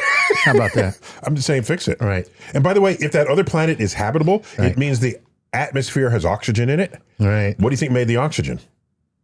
Right. Yeah. Life. Of course, that's right. But you get that you don't know what it we don't know where it eats came you. from. You don't know. Oh yeah, believe me, it's going to eat you. Is it all life, but it's all Venus flytraps? Right. You know. Yeah. Yeah. By the way, the fix it part is really the issue. It's like hiring a plumber. He's like, "Well, I found your problem. You're gonna need a new house." It's like, what? What kind of plumber are you? Like, no. Yeah. So, well, what a great question, though. Yeah, that's excellent. So It's a great question, but I don't see that as how that's going to play out. Yeah. Right. There's a moral question on a generational ship. A life of isolation on a mission that they did not choose. Correct. But let's be honest, every kid said, I didn't ask to be born. I didn't ask to come here. I didn't ask to be born. All right, shut your ass up, man. Get over there to your station and do what you're supposed to do, okay? Because we got to get to this planet. All right, here we go. This is Salvatore Mamana. Okay, from Brooklyn. Salvatore what? Mamana. Spell it. Mammana. Mamana. Mamana? Mamana. Yeah. Mamana. Salvatore Mamana. Salvatore Mamana. Yes. He says, dear StarTalk. From Brooklyn. From Brooklyn. Yo, Brooklyn born and raised. Brooklyn in the house. I hope you are well. What do you picture in your head when you think of the Big Bang? I've heard it's not quite like the image of a tiny dot exploding in all directions. If you had to make a diorama for a 7-year-old, what would the Big Bang look like? And what would yours be? You know, I'm stuck on the explosion model. Right.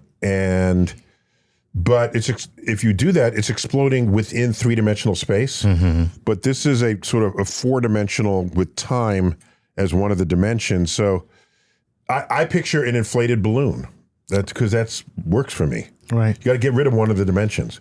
So our 3 spatial dimensions are flattened into the surface of a balloon. Right. And the time dimension is still there, emanating from the start of the balloon, where it's small, to any surface point on the balloon. And every larger surface point is later in time. Later in time. Right. Right. Yeah. That's how I do it. Yeah. So if you want to do it with your 7-year-old son, you get a nice big old one of these. Where do you get the really big? I have to go to a party store to get like the biggest balloons. The giant balloons. Giant balloon.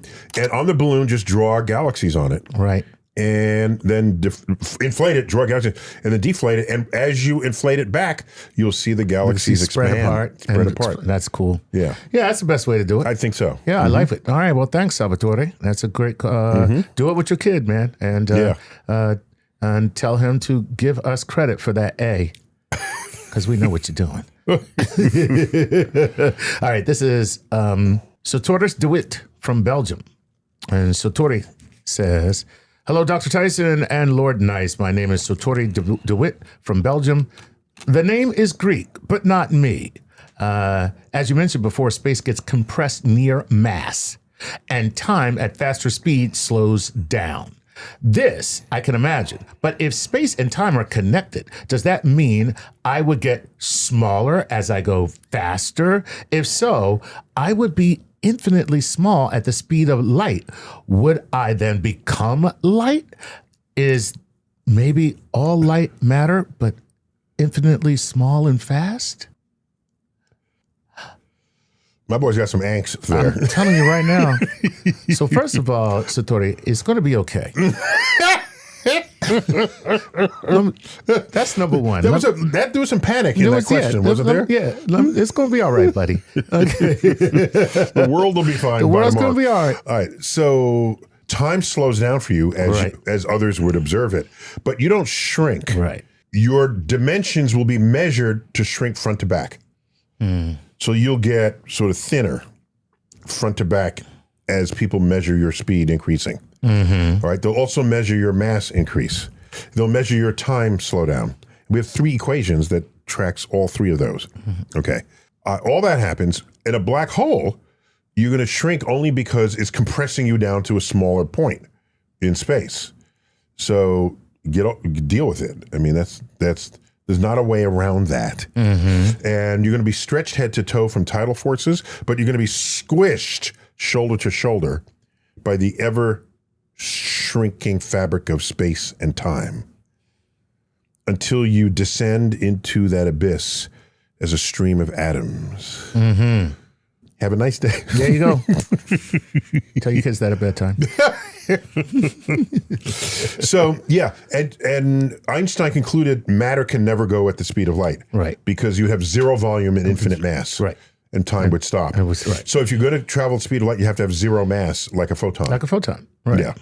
There you go. And they have 0 mass, they travel at the speed of light, and they have 0 time, which we talked about. So, well, a photon only knows time the moment it is manifested by something that it hits. Right. So the photon is created in an atom. Right. It is absorbed wherever it was headed instantly. Instantly. To it. To it. Right. To it. To it. Yes. Everybody else gets to see it. Exactly. Like, go its path. That's funny. What I love is every time I'm on the beach, I always pull my swim trunks down just a little bit so that whatever photons land on my ass, I'm like, sorry, you were born in the sun and you landed on my ass in one instant. You did. That is so mean of you to the photon. No, I had similar thoughts, but not so crude. Yeah. So my thesis data, my PhD thesis data, my thesis is right there. Uh-huh. Okay. We said the black one right there. This one? Yeah, oh, God. Jesus. Yeah. Look at that. So a study of the abundance distributions along the minor axis of the galactic bulge. Okay. So this, it's single-sided, so don't think still. Point is, the galactic bulge is best viewed from Chile. Oh. Okay. Well, anywhere in the southern hemisphere. Mm-hmm. And I went to Chile many times to get data for this thesis. Here's the thing. The telescope is at the top of a mountain, which has a tiny coastal town called La Serena at the base of the mountain. Mm-hmm. La Serena has beaches. And the people would be laying out on the beach with bikinis on and things like that. And I would go to the mountain with detectors to see photons that left the center of the galaxy 30,000 years ago. Some miss Earth and continue into space. Others hit Earth, maybe the countryside. Some of them hit the buttocks of people on the beach. Mm-hmm. Like your buttocks that you exposed. That's right. But some of them land on my detector, empowering me to deduce the nature of the galactic center. So to me, those are noble photons. Oh, you gave your photons purpose. My photons gave their life for my black ass.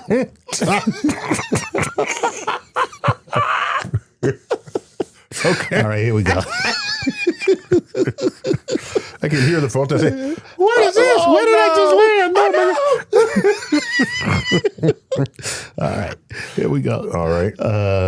This is Bodnar. Actually, just to be precise, if it were like high energy photons, they were absorbed by your melanin. Oh, wow.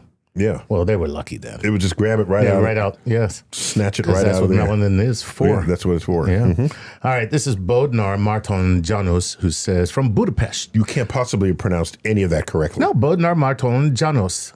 You could at least try to add a little. I'm not trying to add anything to that. Okay. All right. He says, I'm trying to solve a dilemma I've been thinking about these past couple of days. Suppose I'm traveling in my super advanced spaceship towards a supermassive black hole at the speed of light with the goal of doing a gravitational slingshot maneuver at the black hole. I'm planning to do this speeding my spaceship close to the event horizon of the black hole. Questions. Is this even possible? If yes, how would I experience the event? 2. Using strong gravitational pull of the black hole and the slingshot maneuver, could my supersonic spaceship speed beyond light speed? I'm a 13-year-old student aspiring to be an astro or theoretical physicist. Cool. Good for you. In Budapest. In Budapest, yeah. Yes. So, didn't we do an explainer? We did on slingshots. On slingshots. Yes. Yes. And it's really cool. But it's not what you think it is. No. So you know why? Because everybody thinks of slingshot as this. Mm-hmm. The two prongs that you pull, put a projectile, you pull it back, and then you release it, and then the projectile just goes, taking all the energy of the recoil from the pullback, propelling it forward. But the way you explain slingshots, gravitational slingshots, it's not really a slingshot. It's not at all. It's not really a slingshot. So here's the problem. If you fall towards the black hole, but not in it, because you ain't getting out otherwise, the acceleration of the spacecraft falling into the black hole is exactly canceled by you trying to climb out the other side. Right. So when you're done with this exercise, you're not traveling any faster or slower than you were before. The slingshot works because you come in from behind an orbiting planet. Mm-hmm. And you go, the planet pulls you in, And the act of pulling you in has you catch up with it in its orbit. In its orbit. So there's an extra speed that's outside of the symmetrical fall in, climb out of the gravity. Which is the planet itself dragging you along in its orbit. Correct. Right. And you just ate some of the orbital energy of the planet by... You stole it. You stole it. You stole it. By tagging up. You're a stowaway. Gravitational stowaway. You're a gravitational stowaway. So that's not going to happen. Right. So A. B, if it's a supermassive black hole, you can easily fall into it and not be ripped apart. Right. Because the event horizon is so big. It's so big that the tidal forces are not strong. Right. So you get in, and now you're just falling inside of the black hole. You're falling within the event horizon of the black hole. And the closer you get to the center, that's when when the tidal forces start messing you all up. Correct. But in the beginning, you're just like, oh, well, this ain't bad at all. Not bad at all. And it's because your height, if he's in 13, maybe he's 5 feet tall, your 5 feet relative to the radius of the black hole is small. Right. Whereas as you get closer to the center, your 5 feet, there could be only another 5 feet to the center of the black hole. So the tidal forces will become greatly magnified under those situations. Gotcha.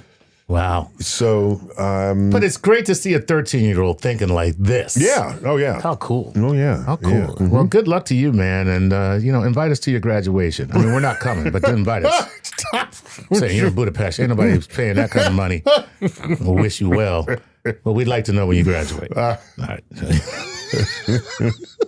But wait, let me back up. So if I'm near the speed of light and I do an actual slingshot maneuver. Right. Okay. Right. Around a planet, could I be slingshot to go faster than light? And the answer is no. No. Yeah. No, because you're not going the speed of light. Right.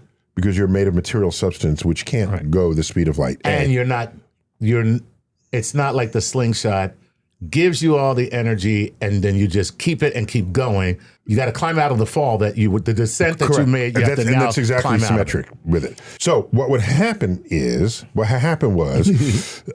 let's say going 95% the speed of light, and you were to get a slingshot, what effect would it have? It would add energy to your trajectory. And there's a point where adding energy is not simply increasing your speed. There are other ways to boost the energy of the system. He will end up going faster, but he won't catapult past the speed of light. That's the way to think about it. There you go. Okay. All right, here we go. This is Writer's Eye from Ohio. Writer as in W-R-I-T. Yeah. Right. Writer's Eye. E-Y-E? E-Y-E. So does the fact of us living in an expanding universe contradict the premise of living in the black hole? Since we know that black holes evaporate and there is a limit upon which all matter can be compacted, we wouldn't notice any intake of energy or matter from the waves it would cause. So not since the Big Bang has any more matter energy been introduced. Can we assume the universe in a black hole would not be expanding? Hoping to get an answer, lost in illiteracy in Ohio. That's very funny. Nice. Yeah. So I don't have a good answer for that. If we were in a black hole and the black holes are eating things in its vicinity, you would see material coming in, just as he suggested. Yes. But not all black holes are actively eating. True. Quasars are galactic center phenomenon where the black hole is dining on stars and gases that have wandered too close, and it's emitting energy in the process. There's a distance within which quasars no longer are there. They shut off. We think they just completely ate everything in their environment. And so a black hole, it's not a requirement. It's not a prerequisite that a black hole is always eating things and you would then see things coming in through your event horizon. So don't use that as a reason for not embracing the possibility that we are in a black hole. Gotcha. So, and evaporation, supermassive black holes, forget black holes the size of our universe, supermassive black holes take 10 to the 100 years to evaporate. Yeah. So it's just don't hold your breath. So we got time. A lot of time. Nothing to worry about. Right. So very cool. All right, but nice thought experiment. Here we go. This is Robert Dudok from Flint, Michigan. He said, I read a paper validating the subliminal warp drive as a more realistic possibility than the Alcubierre FTL drive. FTL stands for faster than light. Faster than light. Constant velocity physical warp drive solution. The one thing that was not even hinted at on the paper was how one might accelerate the warp bubble. I would appreciate any thoughts on acceleration and how fast the subluminal drive might eventually go, hypothetically, and thank you. Yeah, I've got to do some homework on that. A couple of things. A warp drive, there's no prerequisite that it goes faster than light. Right. You just warp space and you go. But if you can go faster than light, then why not? Right.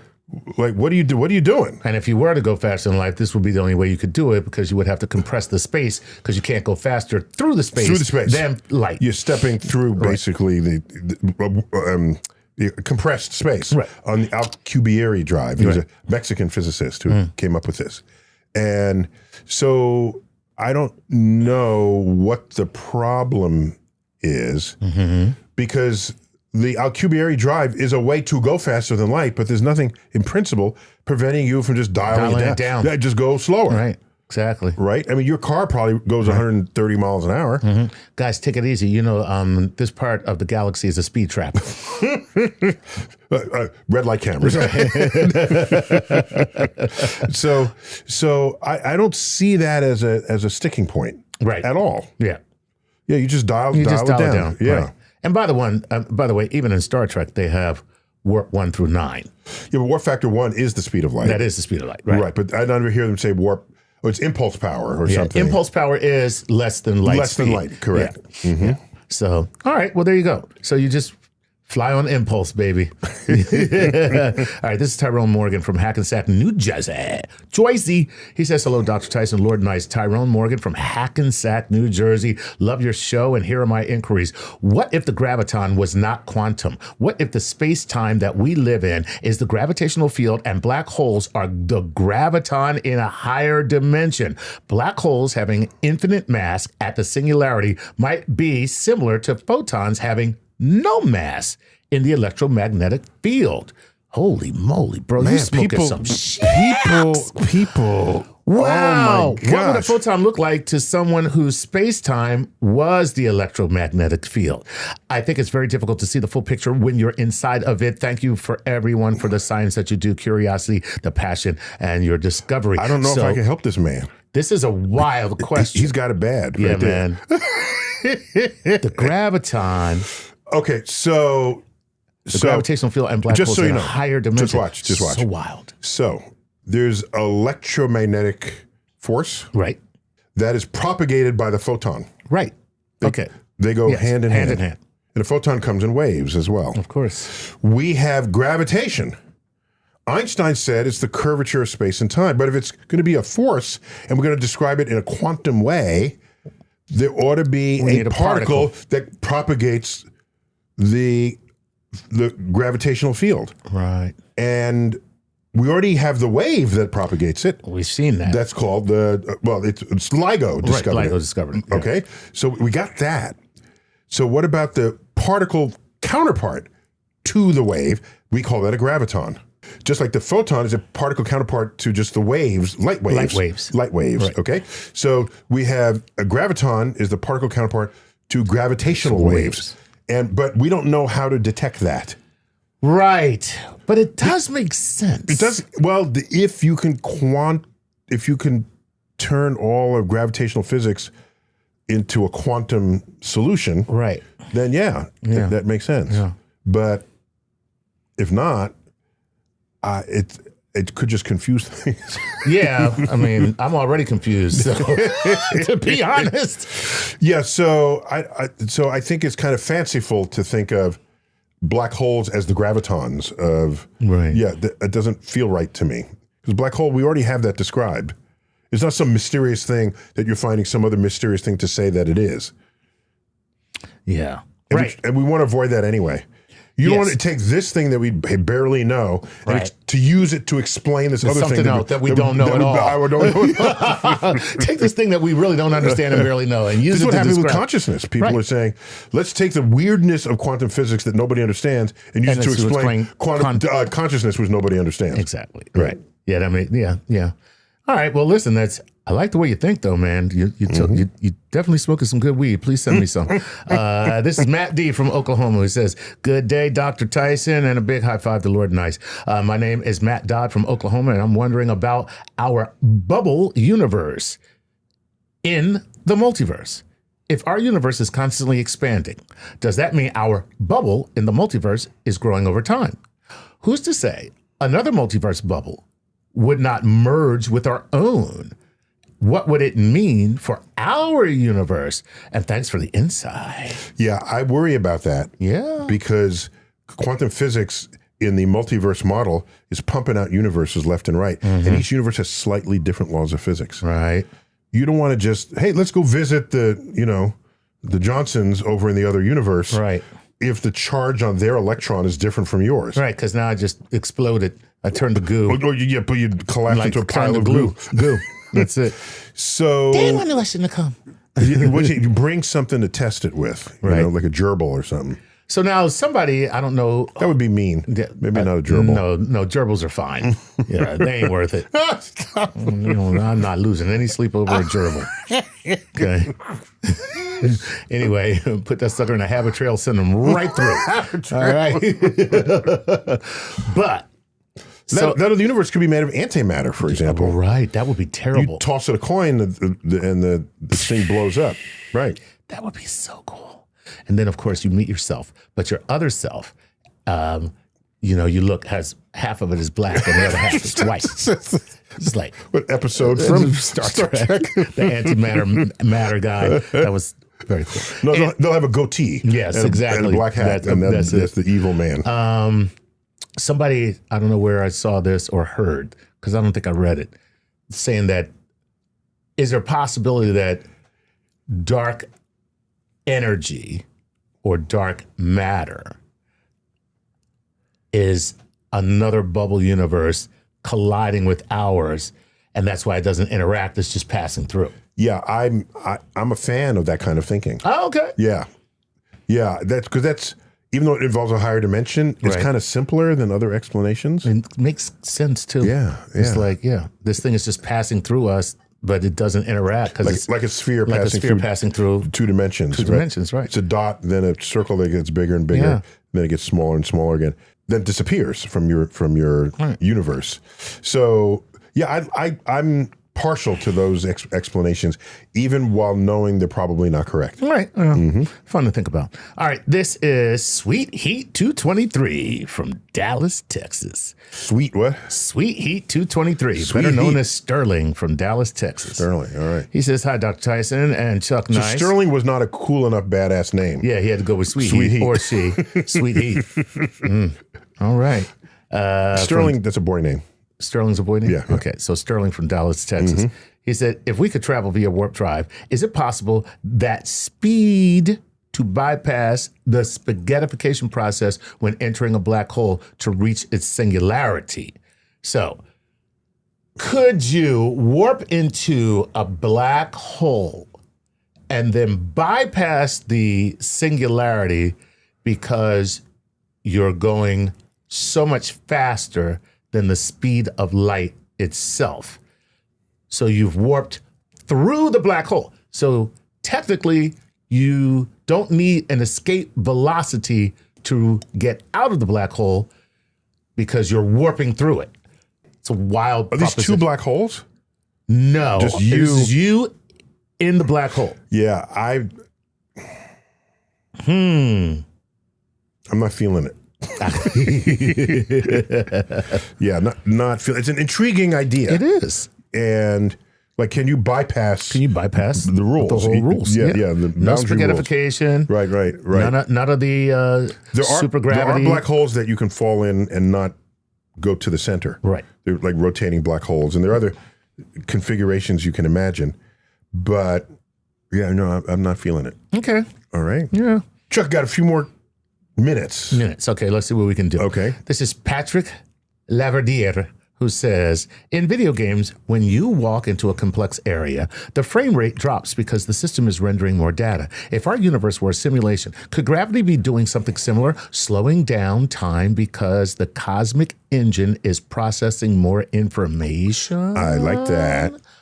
Wow. I like that. He's saying the more complex areas of our universe more slowly. require more computing power, and as a result, everything slows down. This is the argument either for or against that we're in a simulation, because the simulator doesn't have to simulate the whole universe. No. Only the universe that you you are perceive seeing at the time. Correct. That's it. For example, if we are in a simulation, are they simulating every molecule within the Earth if no one is looking at inside the Earth? But now you start digging, so it's in their interest to simulate ahead of you without having to waste computing power on the whole Earth. Right.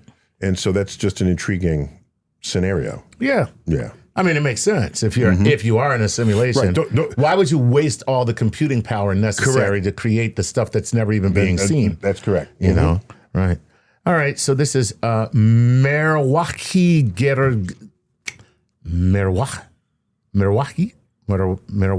Merwahi. I don't know. Gerazaiger, who says, hello, everyone. I was wondering if black holes accelerate things beyond the speed of light once inside them. Does that mean those things are going backwards in time? So the gravitational pull is so strong once you are past that event horizon. Could you then go faster than the speed of light since light can't escape? Yeah, what happens is you start gaining mass. Right. And rather than gaining speed. Right. That's how that happens. How that happens. Okay. Right. And so, no, you don't just keep getting faster and faster. No. Okay. And as you gain more mass, it's harder to accelerate you. Right. So, yeah. Oh, that's wow. not a thing. But what a great question, man. I like that. All right. Femke Say naive from Belgium. He says, I was wondering, would it be possible to say if we reach a black hole with conventional space travel, even if it took thousands of years, to send a quantum AI computer or quantum robot, a bit like they did in Interstellar, ultimately sacrificing itself to send us the data and solve the quantum gravity theory? Could quantum computers handle this information and send it to a spaceship in the vicinity, or would the information forever be stuck in the black hole? I think you answered your own question. Yeah. Pretty sure you answered your own question, buddy. Yeah. I'm going with it's stuck It in ain't the coming out. It ain't coming out. It ain't coming out. Yeah.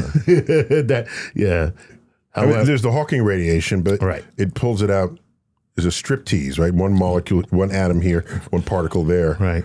And then you have to reassemble it later. You would have to find that. You would have to put that information back together once it all evaporates. Exactly. Yeah. Exactly. Yeah. Oh, well. I have time for one last question. All right, this is Martin from Denmark. Martine from Denmark, who says, hello, Dr. Tyson, Lord Nice. Martin from Denmark here.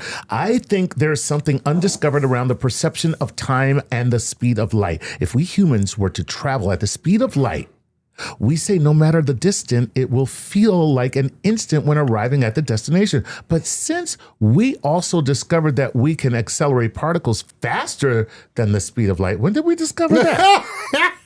The hell, Martin? Martin, did you get a Nobel Prize that nobody heard about? Because, damn, bro, what you talking about? And he says, how will we perceive that? Like yesterday, or thanks for a great show? Okay, so no, we have not accelerated particles faster than the speed of light in a vacuum. Right. But the speed of light is slower in mediums. In media. Right. Media. Right. Plural of medium. Plural of mediums. Media. It's slower in water. It's glass, air, and especially diamond. Right. Where it gets bounced around and then comes out. When it's cut correctly. Right, when it's cut correctly. You're going to cut it in such a way. So it refracts. So it looks like the diamond has a certain radiance to it. Right, yeah. And it's refraction. Yeah, that's exactly. And dispersion on the way out. Right. So. Cost you a lot of money for a little bit of like praise. I stopped buying diamonds years ago. Anyway. And why are you forcing upon others your own marriage experience? Just warning. For those considering If tying you're the knot. considering, just warning, I'm telling you. Cupid zirconia, man. Don't make the mistake. Don't make the mistake. The diamonds are expensive, buddy. Let me tell you something. They throw them on like it was no big deal. They don't put them on every time like, oh my God, look at this. This man went out and spent all this money on. They just throw them on like it's nothing to it. Okay? Get them zircons. Save yourself some money. Take it from a pro. I forgot what the question was. Okay. All right. Oh, no. So you can't make them faster than the speed of light. No. So, but 2 points. If you could, the particles would go backwards in time. Right. According to the According to the mathematics. Right. So in Einstein's equations, you can go up to the speed of light, but you cannot attain it. But nothing stops you from existing on the other side of the speed of light and then going faster than that. Right. And if you do that, you would live backwards in time. And what's that called? Tachyon. Tachyon. That's Yes. right. Tachyos from the Greek, meaning fast, like a tachometer. Right. You've heard of Yeah, tachometer? so of course, on your car. Exactly. It's the Well, my car doesn't have it anymore because I have an electric car, so there's nothing to tack. Yeah, I'm just saying. Okay. So then it would be moving backwards through time. And you could then send yourself a signal. Using your tachyons. Using tachyons before you knew to send yourself a signal. Wow. Yeah. Trippy. So, it's a fun particle. Someone decided to move all the way into the other side of the equations and follow them through. And that's one of the conclusions. We've never found tachyons in the actual universe. Oh. Yeah. Oh, well. It's kind of cool. So tachyons then, if they did exist, they would be moving. We could only intersect them at the point which they meet our reality Going opposite directions in opposite time. directions. Correct. That's the only time we can see them. It's a perceptive point you're making. Yeah. You can't see them in the future. You can't see them in the future. You can't see them in the past. You're going to see them as it's going backwards through time, and we're going forward through time. And boom, that's where you see the tachyon. In that instant, that's correct. That's wild. Yeah. Hello, Dr. Tyson, Lord Nice, Roger from Wisconsin here, currently in Surin, Thailand. Wow. Ooh. Way to go, Roger. Ooh, good food in Thailand. Yeah, well, that's what I hear. Eating. He says, why is there not a lunar eclipse every month? Is it just the distance or the wobble or something else? Great question. That's an observant question. Yeah. Very good. Very good. So if you look at the path the sun takes in the sky throughout the year, Right. okay? So the sun actually moves against the background stars. You can't see the stars, but you can kind of see them at twilight, like before sunrise, but it's not so bright that you can't see the stars. Look at the stars that are there. They come back in a month. It's a different set of stars because I say the sun is moving. We are orbiting the sun, so our sight line on the sun is changing. Every month, the sun is in front of a different set of stars. Right. All right. That is called the ecliptic. The moon orbits in a plane that is tilted to the ecliptic. Gotcha. You can only get an eclipse if both the sun and the moon are in the same place Right. in their tilted orbits. Okay. Okay? I'm just saying the sun has an orbit. I'm very pre-Copernican in this description. Okay. When they're in the same place, then Earth, the sun, and the moon line up. Right. But at any other time, the moon is above the sun, below the sun, or to the side, and it's got to be right. And it's called the ecliptic because when the sun, moon, and Earth line up, you get a eclipse. Oh, gosh darn. That makes sense. Doesn't it? Yeah. We good here? Yeah. So you can have a full moon, but it's not crossing the ecliptic.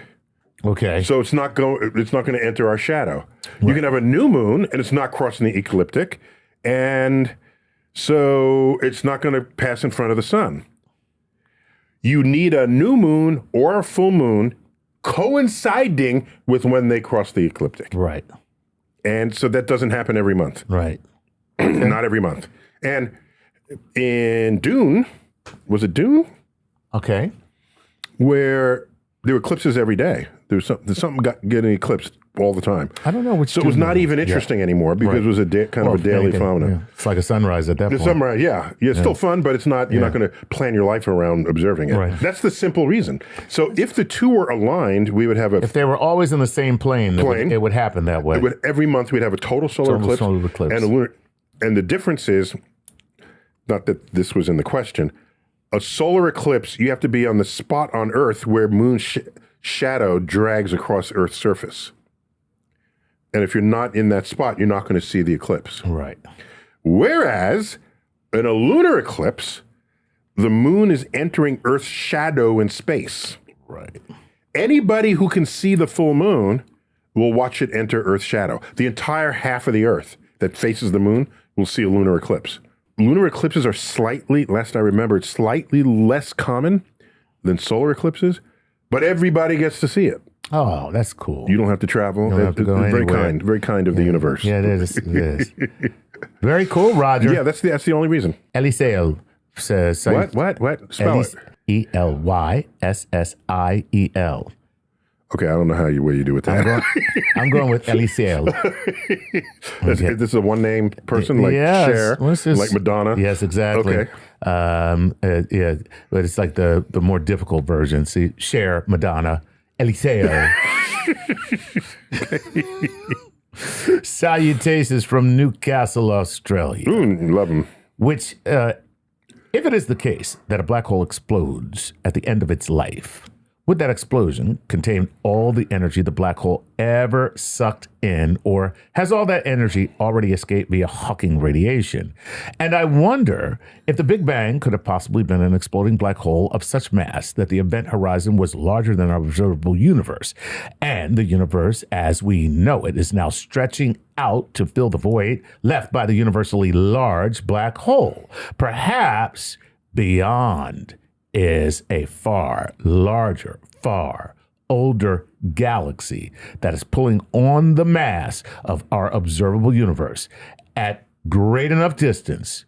Would seem that the pull attributed to dark energy. Thank you. So, did a black hole fart us out? And was that the translation? Basically. And then there's another galaxy that's older that is actually pulling on us. But what we're feeling is the gravity of that other galaxy. And that's why we think we have dark matter. Got it. Okay. Couple things. All right. So he's right. As the black hole evaporates, it is losing mass. Yes. And the smaller the black hole becomes, the faster it evaporates. Okay. Until the rate at which it evaporates goes exponential.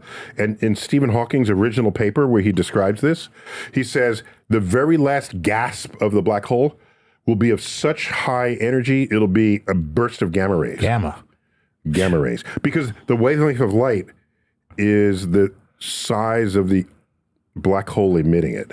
Right. Okay. So as the black hole gets smaller and smaller, the wavelength of light gets smaller and smaller. And that means it has higher and higher energy. Small wavelengths are higher energy. And so the very last gaps would be gamma rays. But that explosion means there's nothing left. So it's not like that's exploding and then you're filling the void with something that'll expand to fill that. No. No, that was gone. it. That's it. That was the end of everything. Right. It for the black hole. Right. So it's spent. Now, you want something outside our horizon, possibly pulling away, giving us the delusion that there's some mysterious force pressing outward on the universe. Right. The reason why that's not likely, nothing wrong with the idea coming in, all right? Somebody's tugging on it from the other side. All right. Because you're still, if that were the right explanation, it means you're still dealing with ordinary gravity. Right. Because that's ordinary gravity just pulling the other way. All right. And it wouldn't be a galaxy, it would be a whole other universe pulling. All right.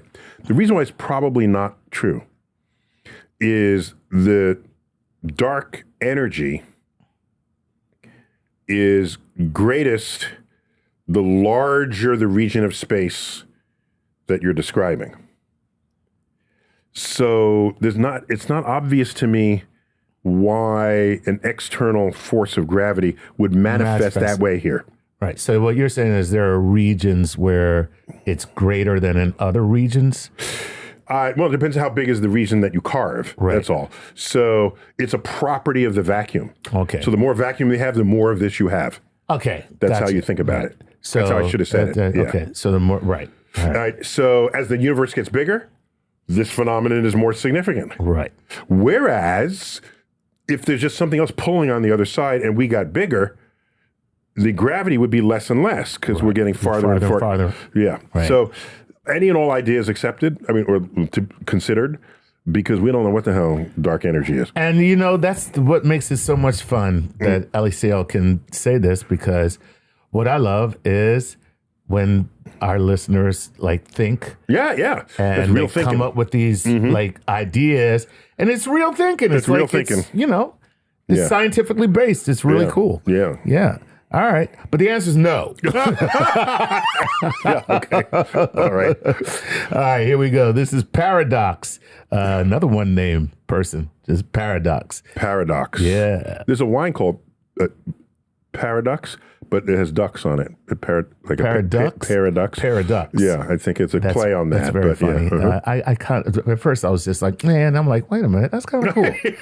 Oh, yeah. I see what they did there, that's a paradox. Okay, here, greetings, Dr. Tyson. This is Dennis from Salisbury, Indiana. The case for taking the word whole out of black hole. They are not holes in space. It's very off-putting to think of them that way. Renaming them could possibly give new perspective on them. BOS, Black Omega Star. How about that? He is upset that we call them black holes. They are not holes.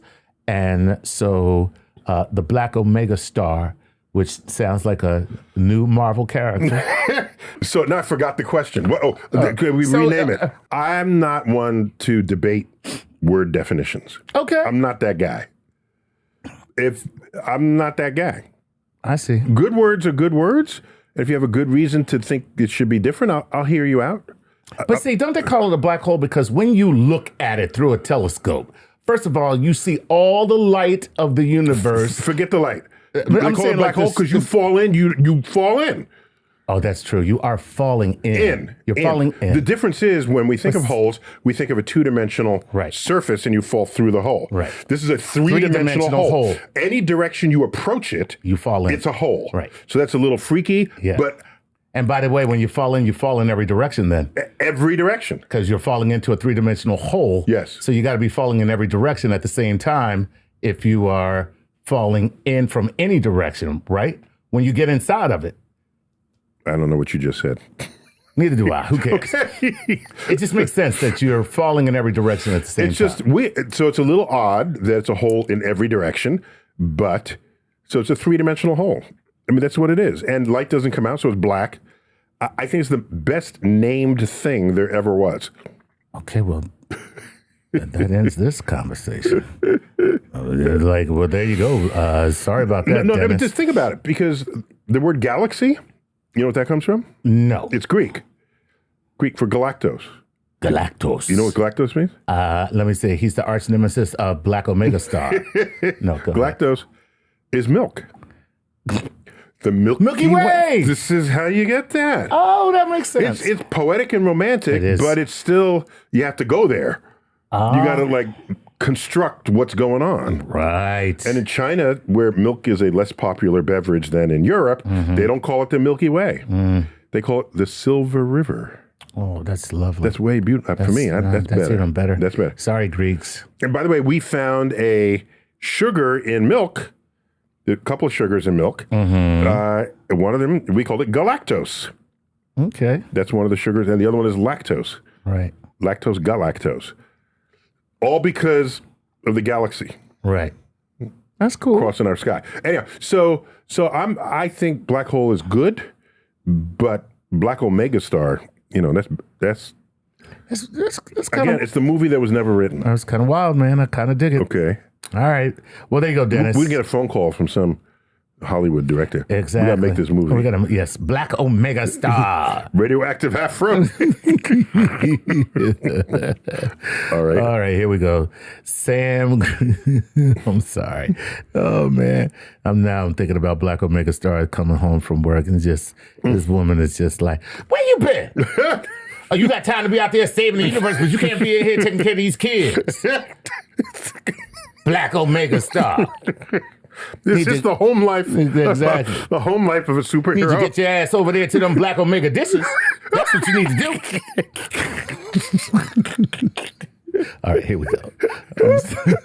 Get your Black Omega ass on that lawnmower and mow the lawn. Take the garbage out. Yep. All right, here we go. This is Sam Green. Have you seen the Key and Peele skit? On what? Where they imitate me and my wife? Yes. You have seen I that? did. I finally did see it. Yeah. Somebody showed it to me here, and it was very funny where... Jordan Peele plays me. Yes. And I'm looking through a telescope, and and Keegan comes in dressed like my wife. Yeah. And said, Neil deGrasse Tyson, why don't you stop looking through that telescope and do the dishes and take the garbage out and walk the dog? And then he says, well, in another universe, in a quantum ray, that's already happened. So are we in this universe? Or he says something really cosmic, and then she says, okay.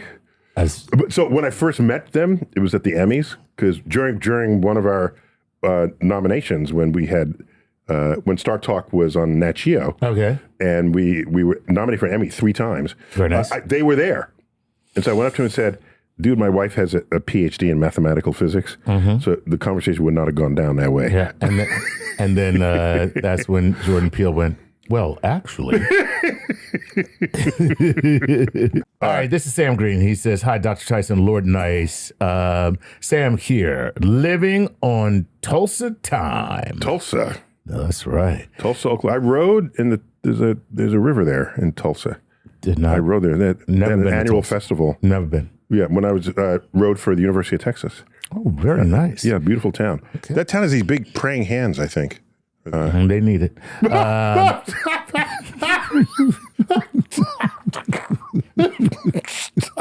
Okay, he says, my question is about space-time and causality. Mm-hmm. We usually limit our models of space-time to ones where causality is preserved. But I wonder, could space-time behave in a sort of meiotic or metodic way to preserve itself when causality is violated? I realize I'm borrowing from biology here, but imagine space-time splitting when encountering... Is that mitosis? M-E-I-T-O-S-I? That's mitosis, yes. Mitosis. What is he? What word is that? He said meiotic, M-E-I-O-T-I-C, or... Maybe he's borrowing from biology words? Because I don't know that in physics. Yeah, and then mitotic, which maybe that is the mitosis. Okay, go on. So, I don't know either one of those words either. So maybe we can look them up, guys.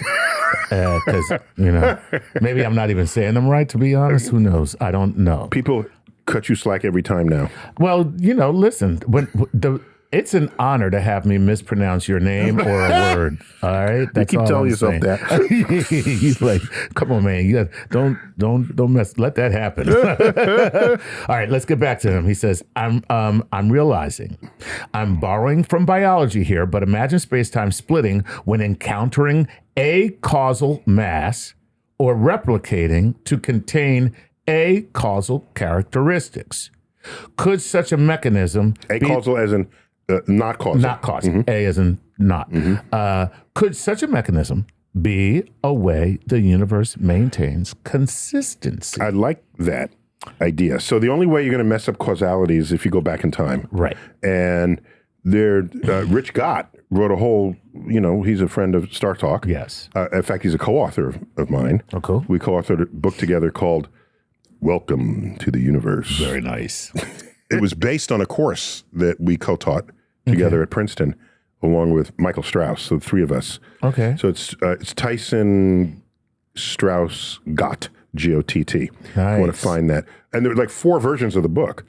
There's Welcome to the Universe. That's like textbook style.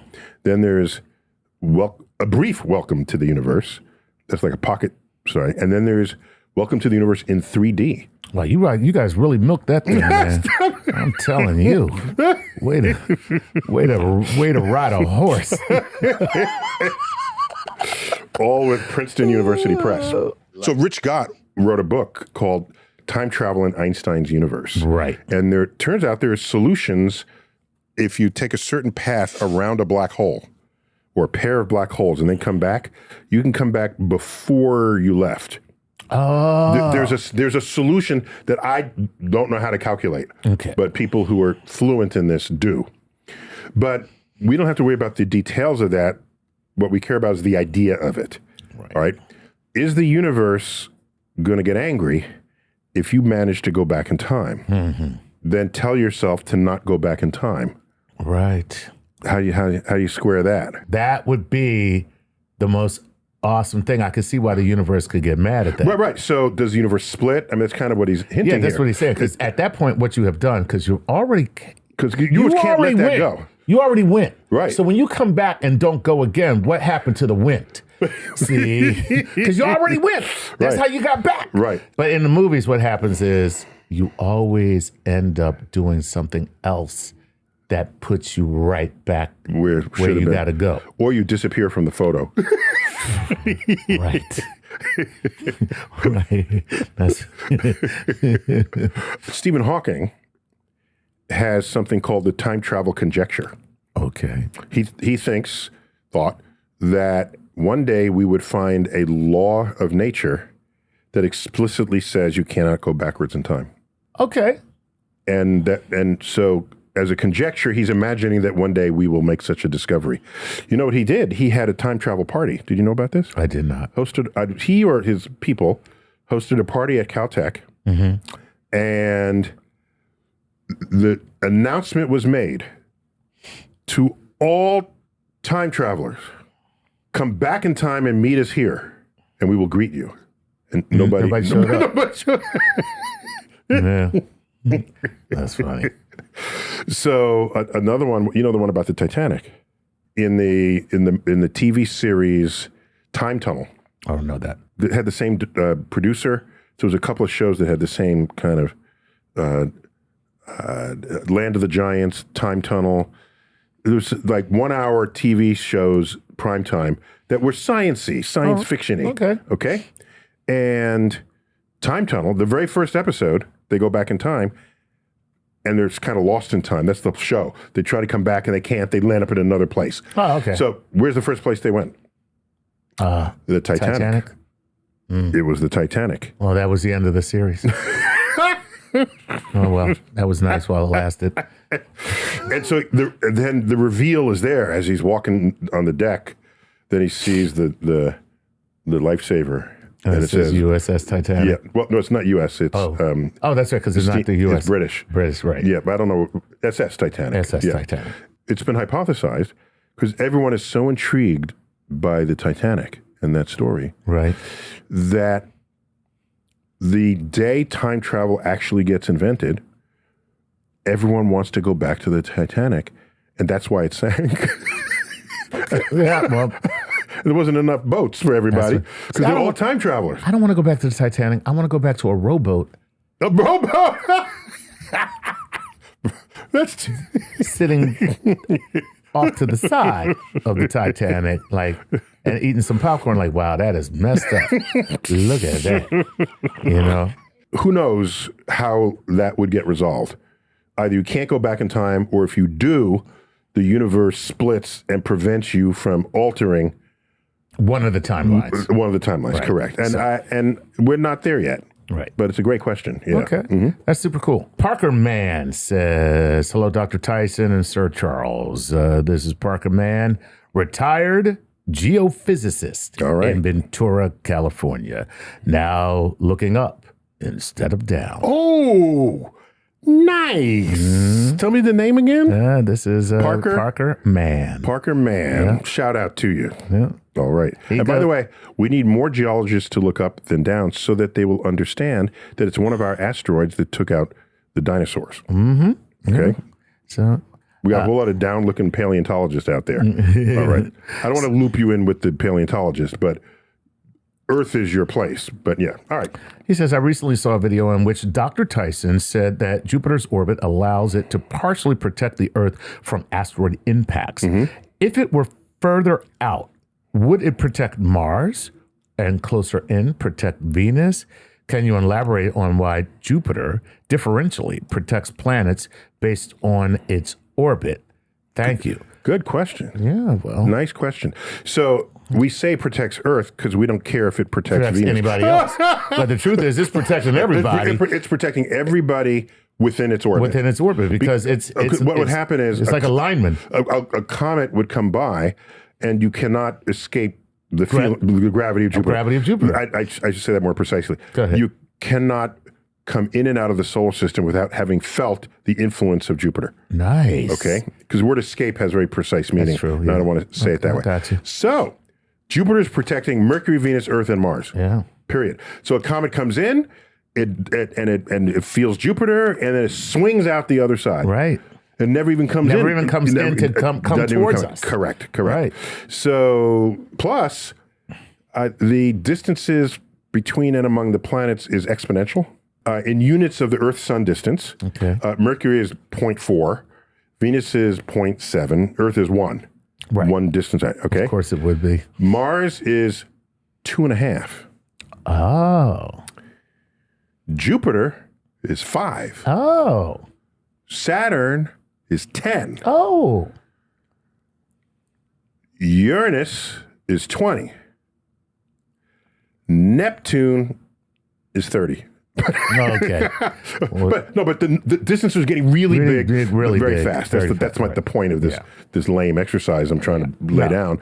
And so all of the inner planets basically are huddled compared to where Jupiter is. Right. And its ability to protect its inner children. Yeah. Oh, cool. Is that because the mass of these other planets is so much bigger that they need more distance so they're not disturbing? They would clear out more distance. They would clear out more distance. They would clear out more distance. Okay. But the formation of solar systems is still an active field because we used to think any other star system would look like our solar system. Right.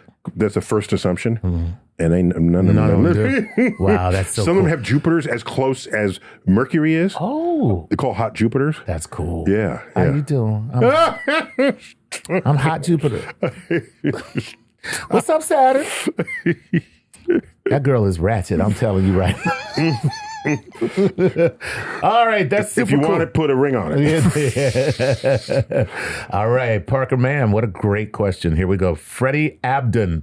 Hey, Neil. Hey, Chuck. My name is Freddie Abden, an American living in Pereira, Colombia. But what's the name of the town? Pereira. I don't know that town. I don't either. Spell it. Maybe I do know it if you pronounced it right. Pereira. Pereira. Pereira. Okay. It's an E-I-R-A? That sounds Portuguese. E-I-R-A. Yeah. Pereira, Portuguese, Colombia. they put the E in front of the I. Yeah, okay. Where the best coffee is grown. Ooh. That's right. Colombian coffee. That's right. Colombian coffee. We used to get those TV commercials. Better known as cocaine. Stop. The second law of thermodynamics says entropy must increase. Yet, for a surprisingly long stretch, Earth maintained extraordinary order and complexity, enabling life to thrive in stark contrast to the decay and disorder we observed elsewhere in the cosmos. That should not have happened, statistically speaking. What could explain that rare pause in entropy, that bubble of low chaos? Could it point Captain to Kirk? What could have explained? Could it point to unique initial conditions or maybe even some odd influence beyond our natural forces? Religious people who know only some physics, but not enough physics, know about the second law of thermodynamics, that everything proceeds to chaos. Correct. That's a simplification, but basically it goes from order to disorder. Okay.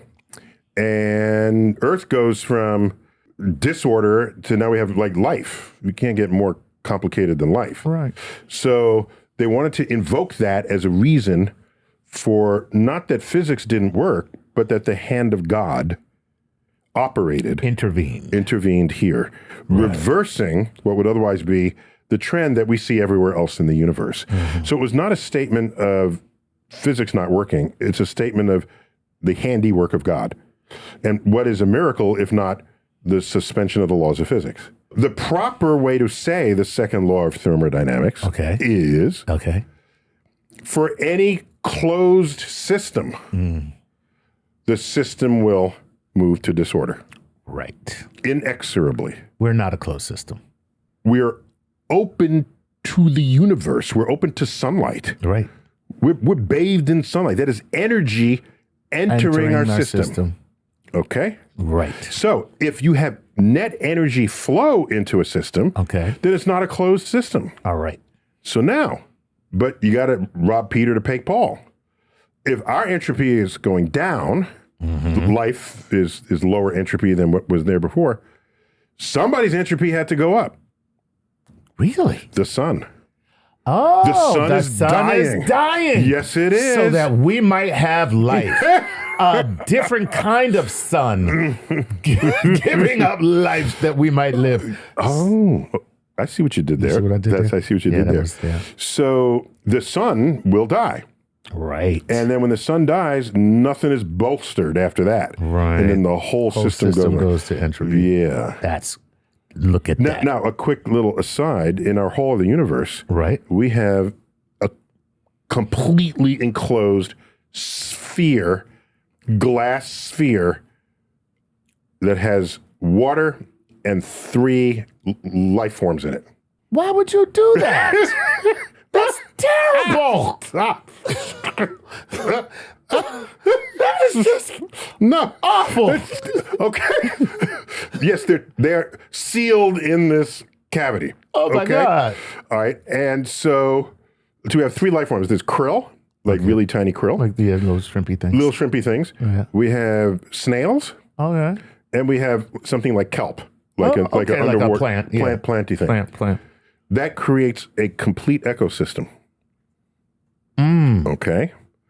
So the krill poops, the snails eat the poop. Right. The thing. Okay. And then that fertilizes the kelp. And the sunlight comes in and helps the kelp. Exactly. And then it's full circle. Oh, so you noticed it's not a completely closed system. Right.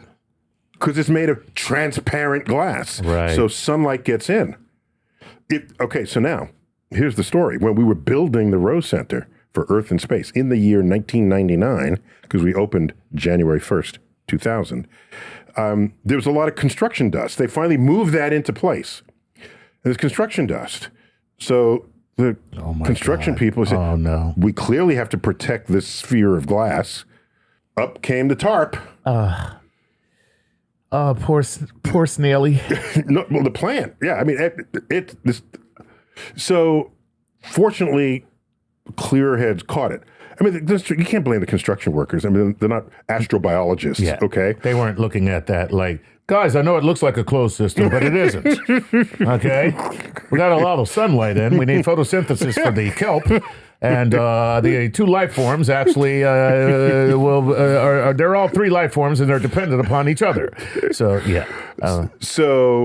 I forgot how long. It was a few days, but you picked it up and there were a few belly up krill in there. But they reestablished their equilibrium and they're still going. It's still going. After 25 years. In that seemingly closed system. Seemingly closed system. It is living off of the sun. Nice. Yeah. So, yeah, that's how that works. Okay. Very cool. All right. I love that. That was a great little lesson in entropy. Nicholas Hayes. Hello, Neil. Oh, one other thing about entropy. Go ahead. Okay. You're alive, right? We hope. Okay. Sometimes. Right now you are consuming energy for being alive. Where'd the energy come from? I'm going to say Jesus. No. That's the way you said that. That's very Southern Baptist. But that's the only Jesus. Well, no, I mean, I ate food. You ate food. I ate food. People say they look at food and the calorie count is something bad. Yeah. The calories is the energy that you're using. Right. Do you know what the word for energy is in French? No. Calorie. But the goes. Okay, so when you die, you stop eating. Right. Well, there's a reason why. Sorry. You don't choose to stop eating when you die. I see too many corpses like, God, I am so hungry. Man. Hey, why don't you eat? What are you doing, man? You're not taking care of yourself? You're just because you're Sorry, dead. I said it back. I'm sorry. I said it the wrong way. But when you're dead, there's no more metabolism in you. Right. Okay? And you begin to decay. Right. You become disorder. You're moving to entropy. Yes. Right. There it is. Yeah. Because you are now a closed system. Right. See, as long as you got a pie hole to shove food into, you're not a closed system. Very cool. Yeah. All right. This is Nicholas Hayes. He says, hello, Neil and Chuck. My name is Nick, and I'm an industrial designer in North Bend, Washington. Love him. My question is, if I, in my super advanced starship, were traveling close to the speed of light and blew past a planet moving in the opposite direction, would I appear to be traveling faster than the speed of light to anyone watching me from the planet? Or would my reference frame constantly change based on what is being passed by? Yeah, no. Okay. Next question. All right. No, so here's how it works. So at low speeds, you can just sort of add velocities. So if you're in a car going 60 miles an hour one way, a car going 60 miles an hour another way, you will pass each other at 120 miles an hour. Thank you. Yes. 120 miles an hour. Okay. What's really fun is in an airplane where you see the ground, going by slowly because you're high up, right? When another plane is coming towards you, in the opposite direction, the relative, because you're going maybe 500 miles an hour, 600, and they're going 500 miles an hour, it's passing you at 1,000 miles an hour. Mm-hmm. If you want to see what like a supersonic jet would look like to you if you're just standing there, and it's right. It's really just check it out next time. Yeah. When you look out the window, you will find planes coming the other way. Yeah. And they go by fast. Very fast. And they're pretty far away, and they're still zipping by you, man. Zipping by. Yeah. So the formula to add velocities is very simple. It's this one plus that one, and that's your relative velocity. As you go faster, that formula breaks down. Really? And you need to use a relativity formula to add velocities. Oh, please tell, because I'm not familiar with this. You didn't know about that? Okay. I do not know. This is so cool. And the relativity formula, it is not how fast you're going. It's how fast you're going relative to the speed of light. Aha. And that ratio is in the formula. Oh. Okay. Very cool. Yeah, and so when that ratio is near zero, the formula just becomes two numbers added. But as the ratio gets higher, it's a more complicated formula. It becomes a more complicated formula. And so at half the speed of light and half the speed of light, you would see the other thing going maybe at 2/3 the speed of light, not because half and half would be a full speed of light. Right. Right? Going the opposite directions. So if you're going 99% that way and 99% this way, you invoke the formula, you're never going to get higher than the speed of light. Gotcha. Yeah. So the answer is no. Because if, let's say you were going, 9/10 the speed of light, without the formula, you'd be going much faster than the speed of light when you pass each other. Correct. And you can't do that. You can't do so that. you can't violate that law. Correct. And so because you can't violate that principle of physics or the universe, you got to have this formula. It's not just a can't. That's what we observe. And so this is the formula that describes what we observe. What we're observing. Right. Gotcha. The universe is not obeying our formulas. Right. Yeah, that makes sense. Yeah, we've actually made a formula to tell us what the universe is doing. Correct. I got you. And it's an important distinction. It is. Yeah. I will occasionally loosely say the planet is following Newton's laws. Right. No, Newton's laws are following the plan. Right. Yeah, exactly. That's funny. Yeah. All right. That was no man. What a great question, Nicholas Hayes. I can't recite it off the top of my head, but I'm sure there's a wiki page on adding relativistic velocities. Relativistic velocities. Adding relativistic. You just go there, and the formula has some squares and square roots in it. It's not complicated. It ain't crazy. It's not crazy, right? Because we can go crazy if you want to go crazy. But so you can do it if you've had elementary arithmetic. Elementary algebra, sorry. This is John Stam. He says, hi, Neil and Chuck. This is John from Tampa, Florida. We describe space as being three-dimensional like a cube. Is the fabric of space better described as a four-dimensional or a tesseract because it is also expanding? What could happen if the universe stopped expanding? Would time or the speed of light be affected? We do not know what we measure is fundamentally linked to the expanding universe. It has been suggested that the second law of thermodynamics, since we just went in and out of that, might be a property of an expanding universe. And that if the universe slowed down and recollapsed, maybe isolated systems achieve order rather than disorder. Or does the second law of thermodynamics pass through an expanding and a collapsing universe? Did the law of physics not change? So these are unknown questions. We make some assumptions, but they're not tested, and so we do not know. Our time dimension is not a space dimension. So it's not a tesseract. Right. Tesseract is 4D, 4 spatial dimensions. Right. And time is different. We need it as a coordinate, but it's not the same as the other coordinates because, as I've said, we are a prisoner of the present, forever transitioning between our inaccessible past and our unknowable future. So that is not a coordinate we can move back and forth on. Right. But X, Y, and Z, we can go forward and back, up and down, left, right. We have full access. So it's correct to say we live in 4 dimensions, but one of those is space. It's a very different world from one where 4 space dimensions exist, and then you have time on top of that. That would be the 5th dimension. Oh, watch out. Did I tell you the arranger of the 5th dimension was a family cousin? Who? The arranger. His name was Rene DeKnight. Rene DeKnight. Oh, really? Yeah. And every time the 5th dimension came through New York, we got tickets. Oh, that's very cool. I was a little kid, but the Ed Sullivan Theater, where they performed. No, the 5th dimension is huge. They're huge. They were huge. They were worldwide. Like, when the moon is in the 7th house, and Jupiter aligns with Mars, and peace. I don't know the rest. Will guide the planets, and love. I don't know how to sing. Love will steer the stars. This is the dawning of the age of Aquarius. 5th dimension. Yep. All right. 5th dimension. Yep. All right. That was for all you Aquarians out there. We know how needy you are. All right. This is Marcus Gustafsson. Gustafsson. Is it 2 Fs? Yep. Yeah. No, 1 F. Gustafsson. Gustafsson. Okay. Yeah. Oh, is it 2 S's? Yes. Yeah. There you go. Gustafsson. I got the wrong double there. Yeah. Good. He says, hello, everyone. Marcus here from Sweden. You think? Gustafsson. He says, I have a question about the value of scientific understanding. Love it.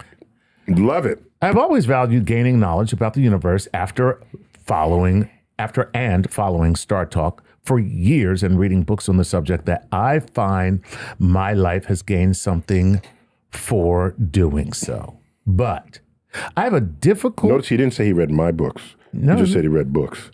Just let the record show. Okay. Yeah. I'm sure you're in there somewhere in his choices. He says, but I have had a difficult time exactly pinpointing what.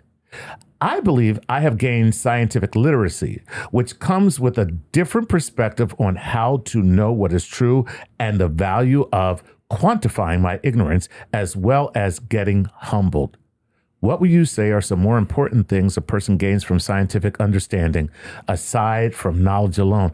Well, brother, you just named 2 huge It's huge. It's huge. things to learn. to learn. Okay, so here it is. The number one thing is, The number one feature of science literacy, Yeah. it empowers you to know when someone else is full of shit. Yeah. Yeah.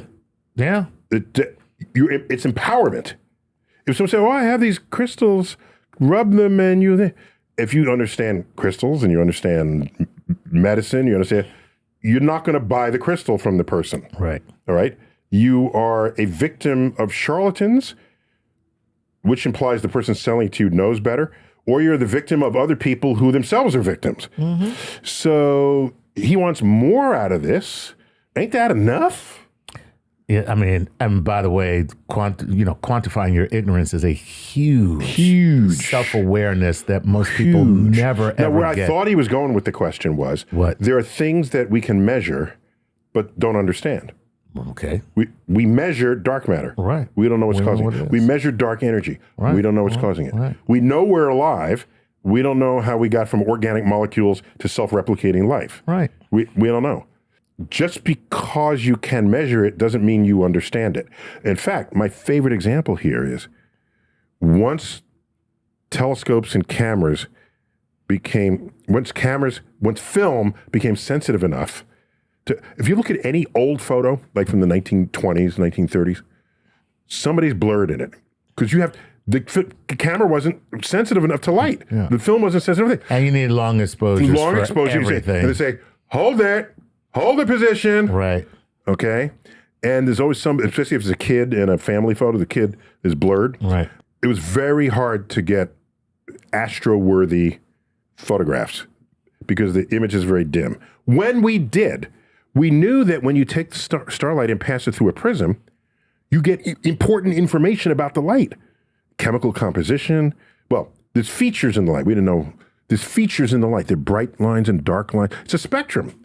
In the 1910s and 20s, we started taking spectra of stars, knowing that one day that's going to be important, even though we don't understand it. Right. Okay? Even though we don't really know what's going on. Super cool. And so huge data sets came down the pipe. And we have laboratory counterparts to the spectrum. So we think that's hydrogen. Oh, we think that's carbon. We think because it's over here and we see it there. Right. And that's, unbelievable. No, it's amazing. Yeah, it's amazing. So great. And finally, the 1920s come along. Quantum physics gets developed.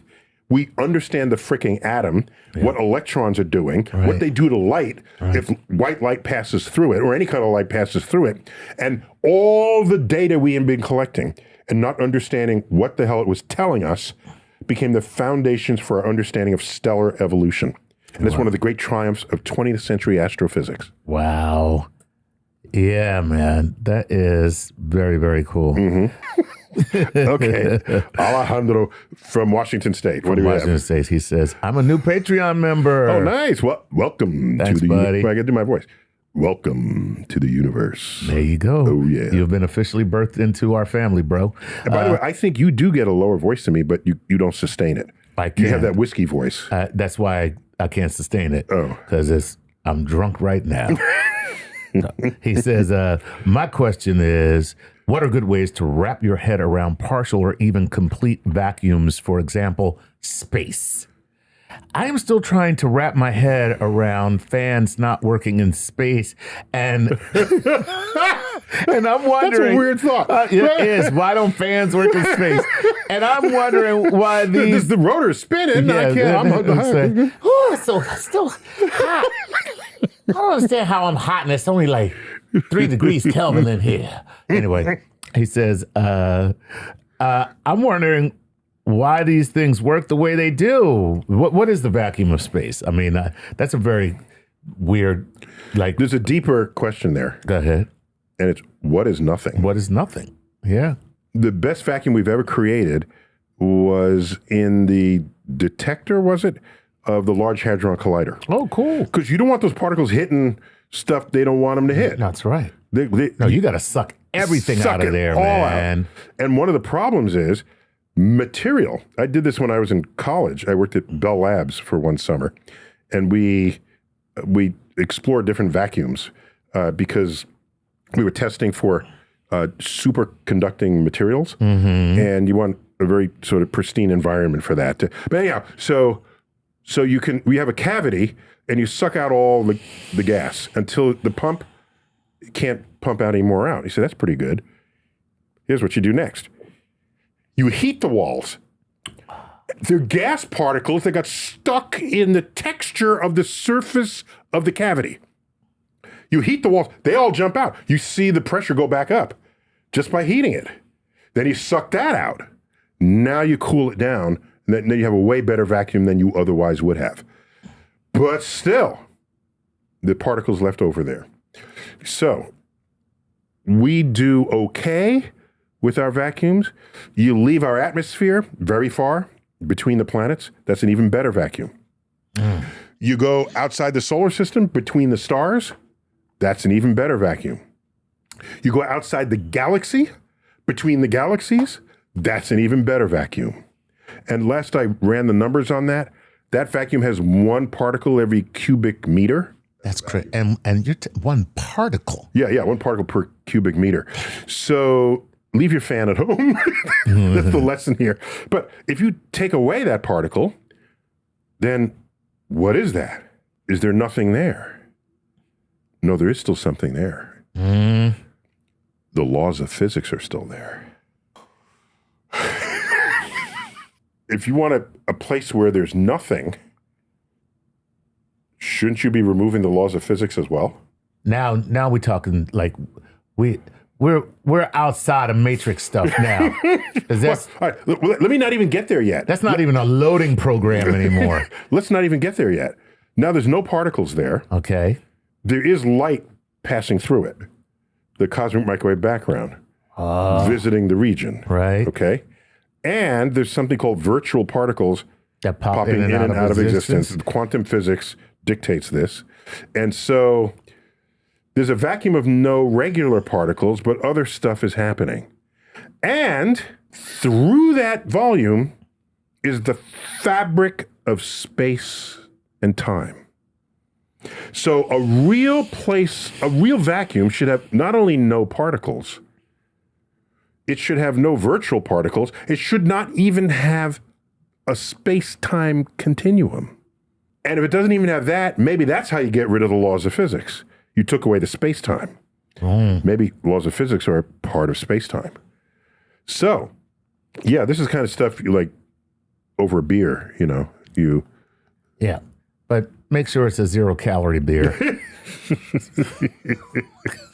No, I know I said beer because you would have said weed, right? That's a weed conversation. I never smoke, so yeah. I can't relate to what that might be. That is definitely a weed conversation, man. And by the way, and I forgot which one of my 2 Merlin books, they just got republished, one last year, and one is coming out in a few days, actually.